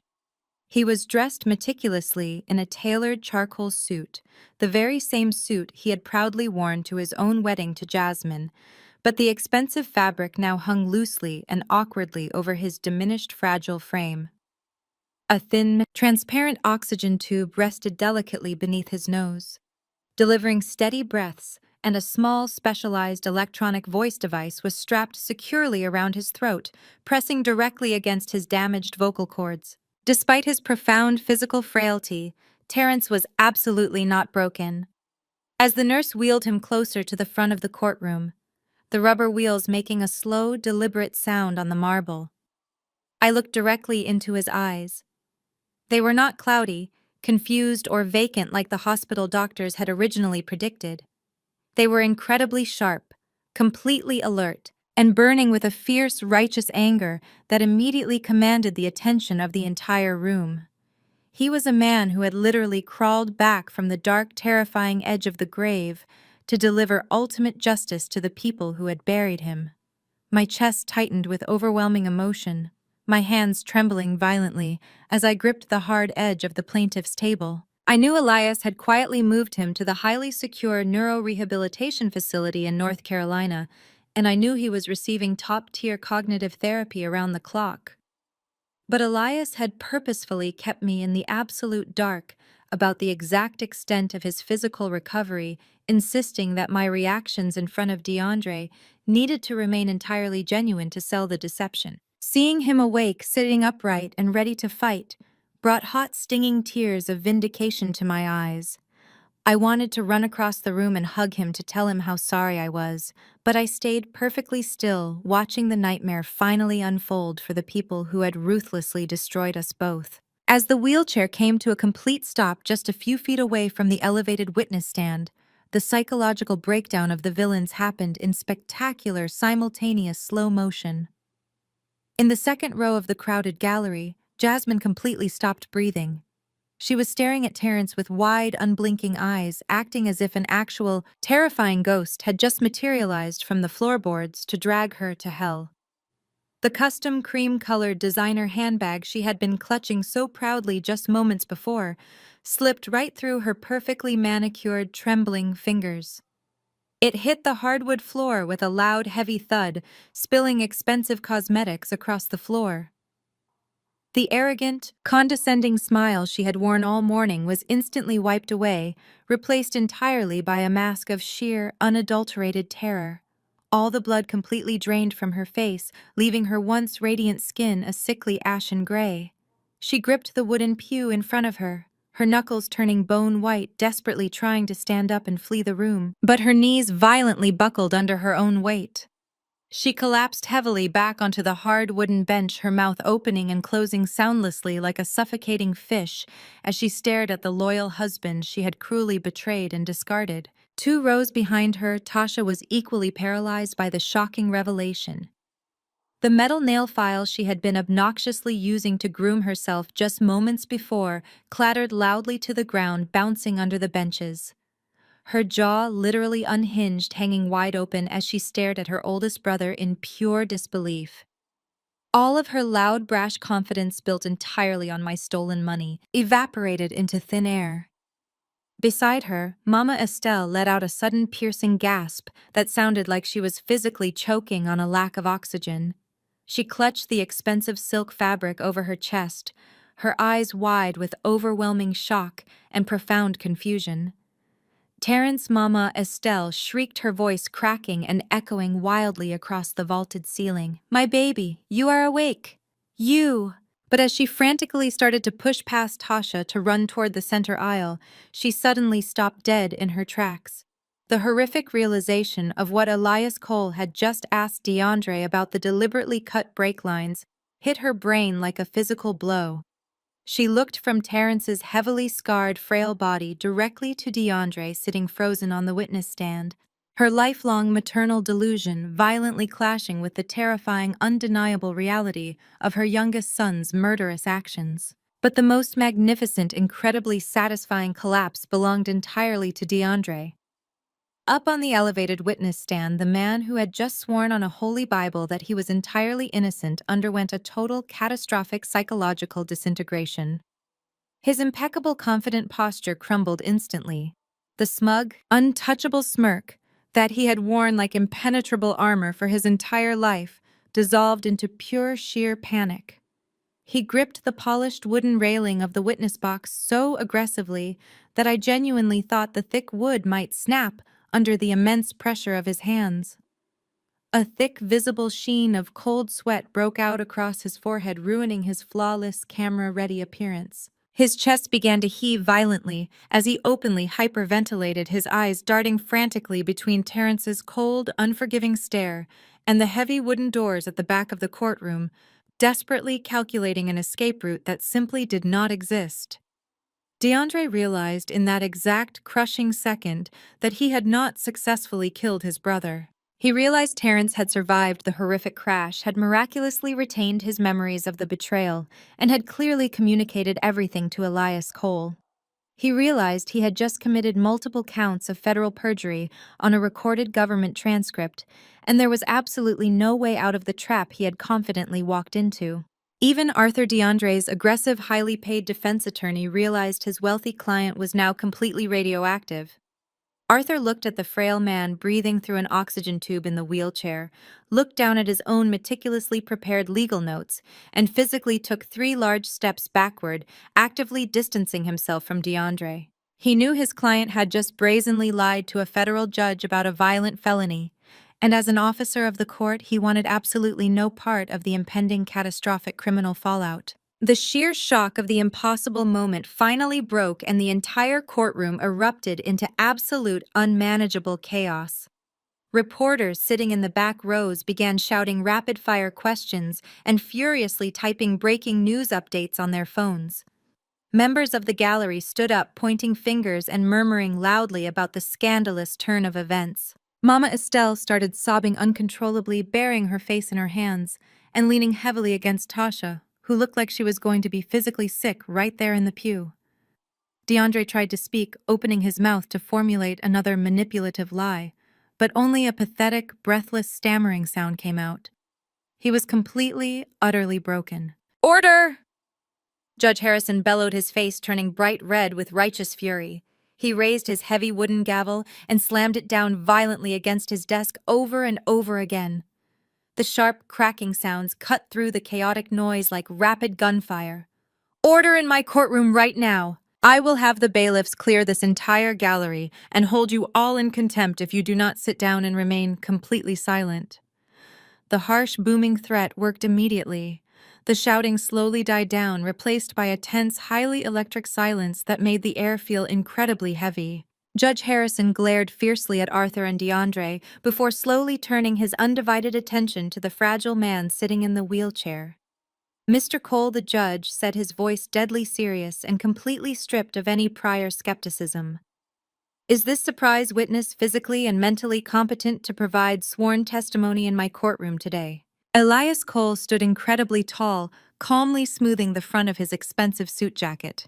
He looked directly at DeAndre's terrified, sweat-drenched face and smiled a cold, ruthless smile that promised absolute destruction.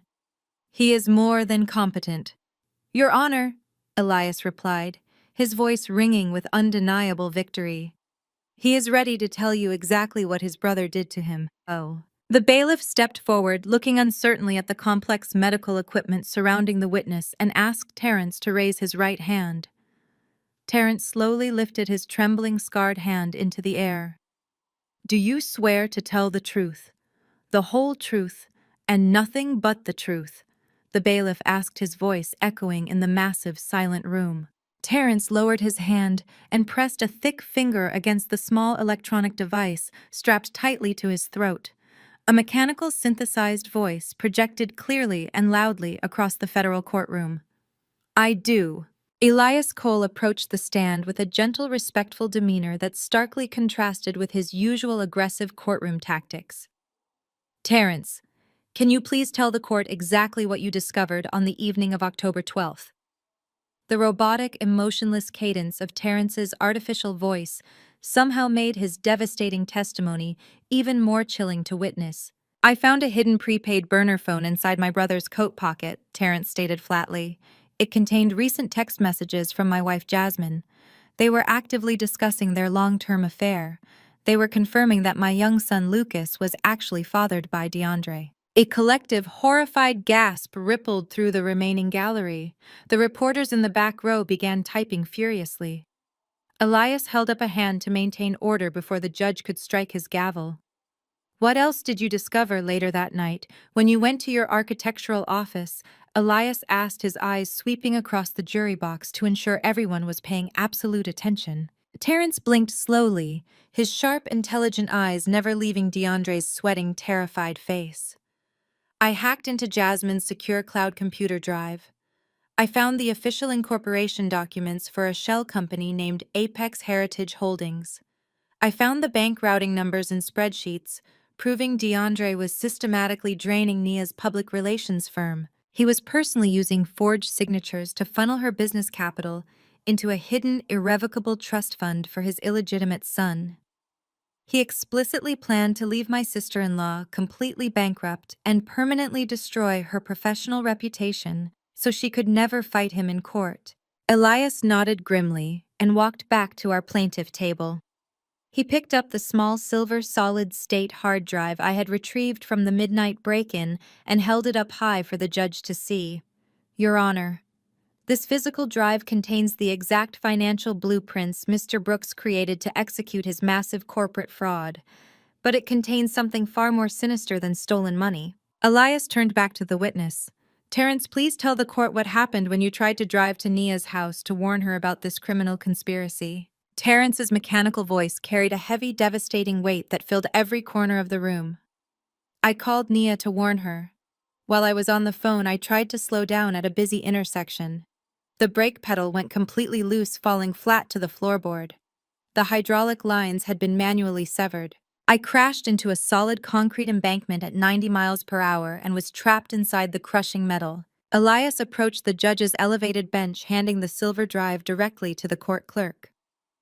"Your Honor, this drive also contains high-definition, cloud-synced dashcam footage recovered directly from the victim's vehicle. It clearly shows the defendant DeAndre Brooks sliding under the car with heavy wire cutters just hours before the catastrophic crash. He intentionally sabotaged the vehicle to murder his own brother and permanently silence the only living witness to his massive financial crimes." Judge Harrison stared at the silver drive resting on his desk, then turned his gaze slowly toward DeAndre. The judge's face transformed into a mask of absolute, unforgiving judicial wrath. "Mr. Brooks," the judge said, his voice dropping to a terrifying, authoritative register that made the hair on my arms stand up. "I have sat on this federal bench for 22 years, and I have rarely witnessed such a profound, calculated display of pure, unadulterated evil. You have sat in my courtroom today and committed blatant perjury under oath. You have utilized the federal banking system to execute a massive, coordinated financial attack against your own wife. And you have violently attempted to murder your own flesh and blood to cover your tracks." Arthur DeAndre's highly paid defense lawyer frantically began shoving his legal pads and expensive pens into his leather briefcase. He was completely abandoning his client right there at the defense table. DeAndre opened his mouth desperately, trying to formulate an excuse, but only a pathetic, breathless whine escaped his lips. He looked exactly like a cornered rat, realizing the trap had permanently snapped shut. Judge Harrison struck his heavy wooden gavel with absolute deafening finality. I am immediately lifting the financial injunction and unfreezing all operating accounts belonging to the plaintiff's public relations firm. Furthermore, I am revoking your bail effectively immediately. You are considered a severe flight risk and an extreme imminent danger to society. Right on cue, the heavy oak doors at the back of the courtroom swung open violently. 4 men in dark suits wearing official FBI windbreakers stepped aggressively into the center aisle. Elias had completely coordinated this precise timing with the federal authorities, providing them with decrypted copies of the hard drive evidence hours before the settlement hearing even began. The lead federal agent marched straight past the stunned gallery, ignoring Mama Estelle, who was now weeping hysterically and pulling at her hair, and approached the witness stand. DeAndre Brooks, you are under arrest for federal wire fraud, aggravated identity theft perjury, and the attempted murder of Terrence Brooks, the agent declared loudly, his voice echoing with absolute authority. DeAndre collapsed to his knees right there inside the wooden witness box. He started sobbing uncontrollably, the ugly, loud cries of a broken man. He begged his mother to help him. He begged Terrence to forgive him. He even looked across the room at me, pleading with his eyes for the mercy he had never once shown me. The arrogant, untouchable wealth manager who had promised to leave me with nothing but dirty clothes was completely gone, replaced by a pathetic, crying coward. The federal agents hauled him roughly to his feet without a shred of sympathy, snapping heavy steel handcuffs tightly around his wrists. As they dragged DeAndre down the center aisle, 2 more federal agents quickly approached the gallery. They stopped right in front of the second row. Jasmine screamed in absolute terror and tried to scramble backward over the wooden pews, kicking her designer heels in the air. The agents reached over the bench and grabbed her arms, firmly pulling her upright. Jasmine Brooks. Jasmine, you are under arrest for conspiracy to commit wire fraud and federal tax evasion, the agent stated coldly. He locked the heavy steel handcuffs onto her wrists, the cold metal pressing brutally against the expensive diamond tennis bracelet she had bought with my stolen money. Tasha screamed loudly, pulling away from Jasmine, as if her sister-in-law were suddenly infected with a deadly disease. They paraded both DeAndre and Jasmine out of the courtroom in heavy chains, their luxurious lives completely and permanently destroyed by their own toxic greed. 1 year later, the air inside my newly renovated Buckhead estate smelled richly of roasted garlic, fresh rosemary, and absolute freedom. The toxic, suffocating shadows that once haunted these massive halls had been completely washed away. My public relations firm had not just recovered from the freeze, it had absolutely skyrocketed. The highly publicized federal trial had inadvertently given my agency massive national exposure, and top-tier celebrity clients were practically breaking down my doors to hire the brilliant strategist who had single-handedly outsmarted a multi-million-dollar corporate fraud. I walked into the grand dining room carrying a massive silver tray of roasted vegetables and perfectly seared steaks. The long oak table was set beautifully with crystal and fine china, but the guests sitting around it were entirely different from the people who used to occupy those seats. Elias Cole was sitting comfortably at the head of the table, laughing warmly and pouring expensive Cabernet into the glasses.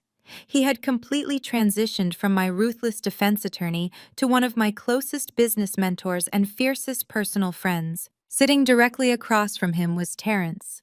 He was no longer confined to a medical wheelchair. He walked with a sleek silver cane and had gained all of his healthy weight back. His vocal cords were slowly healing through intense daily therapy, allowing him to speak in a quiet, raspy voice without relying on the electronic machine. He had swiftly filed for a brutal divorce, gained full legal custody of his architectural firm, and completely cut his toxic mother and his leeching sister Tasha out of his life forever. DeAndre was currently serving a 25-year sentence in a maximum security federal penitentiary without the possibility of early parole. Jasmine was serving 5 hard years for her active role in the financial conspiracy, and her son was living quietly with her parents out of state. I set the hot food down on the table and looked at the genuinely smiling, happy faces around my dining room. This was my real family. I had learned the absolute hardest lesson a person can ever learn in this life. Blood simply does not make you family. Shared genetics do not guarantee love. Unwavering loyalty, mutual respect, and unconditional protection are the only things that make you family. When the people who are supposed to love you the most actively try to bury you alive, you do not sit down in the dirt and let them throw the shovel. You claw your way out of the darkness, you silently gather your undeniable evidence, and you build a massive fortress they can never touch. If you are watching this video right now and you are currently drowning in the manipulation of a toxic family environment, let my survival story be your absolute undeniable proof that you can walk away. You can reclaim your stolen life, you can rebuild your finances, and you can fiercely protect your peace. You do not owe your abusers your silence, and you certainly do not owe them your loyalty. Hit that subscribe button right now. Leave a comment below with your own story of surviving toxic family members, and never ever let them dim your beautiful light. The most powerful lesson from Nia's story is the importance of self-control and the strength to set boundaries. Family is not defined by blood, but by respect, loyalty, and genuine love. When those who are supposed to be family become the ones who betray, manipulate, and push you to the edge out of greed, you have every right to walk away. Never let the label of family trap you in abuse. True victory isn't about loud revenge. It's about staying calm, claiming your justice, and building a beautiful life with those who truly deserve to be in it. Have you ever had the courage to set boundaries with your own family to protect your life? Share your story in the comments below, and don't forget to subscribe so you won't miss more powerful journeys of resilience and rising above.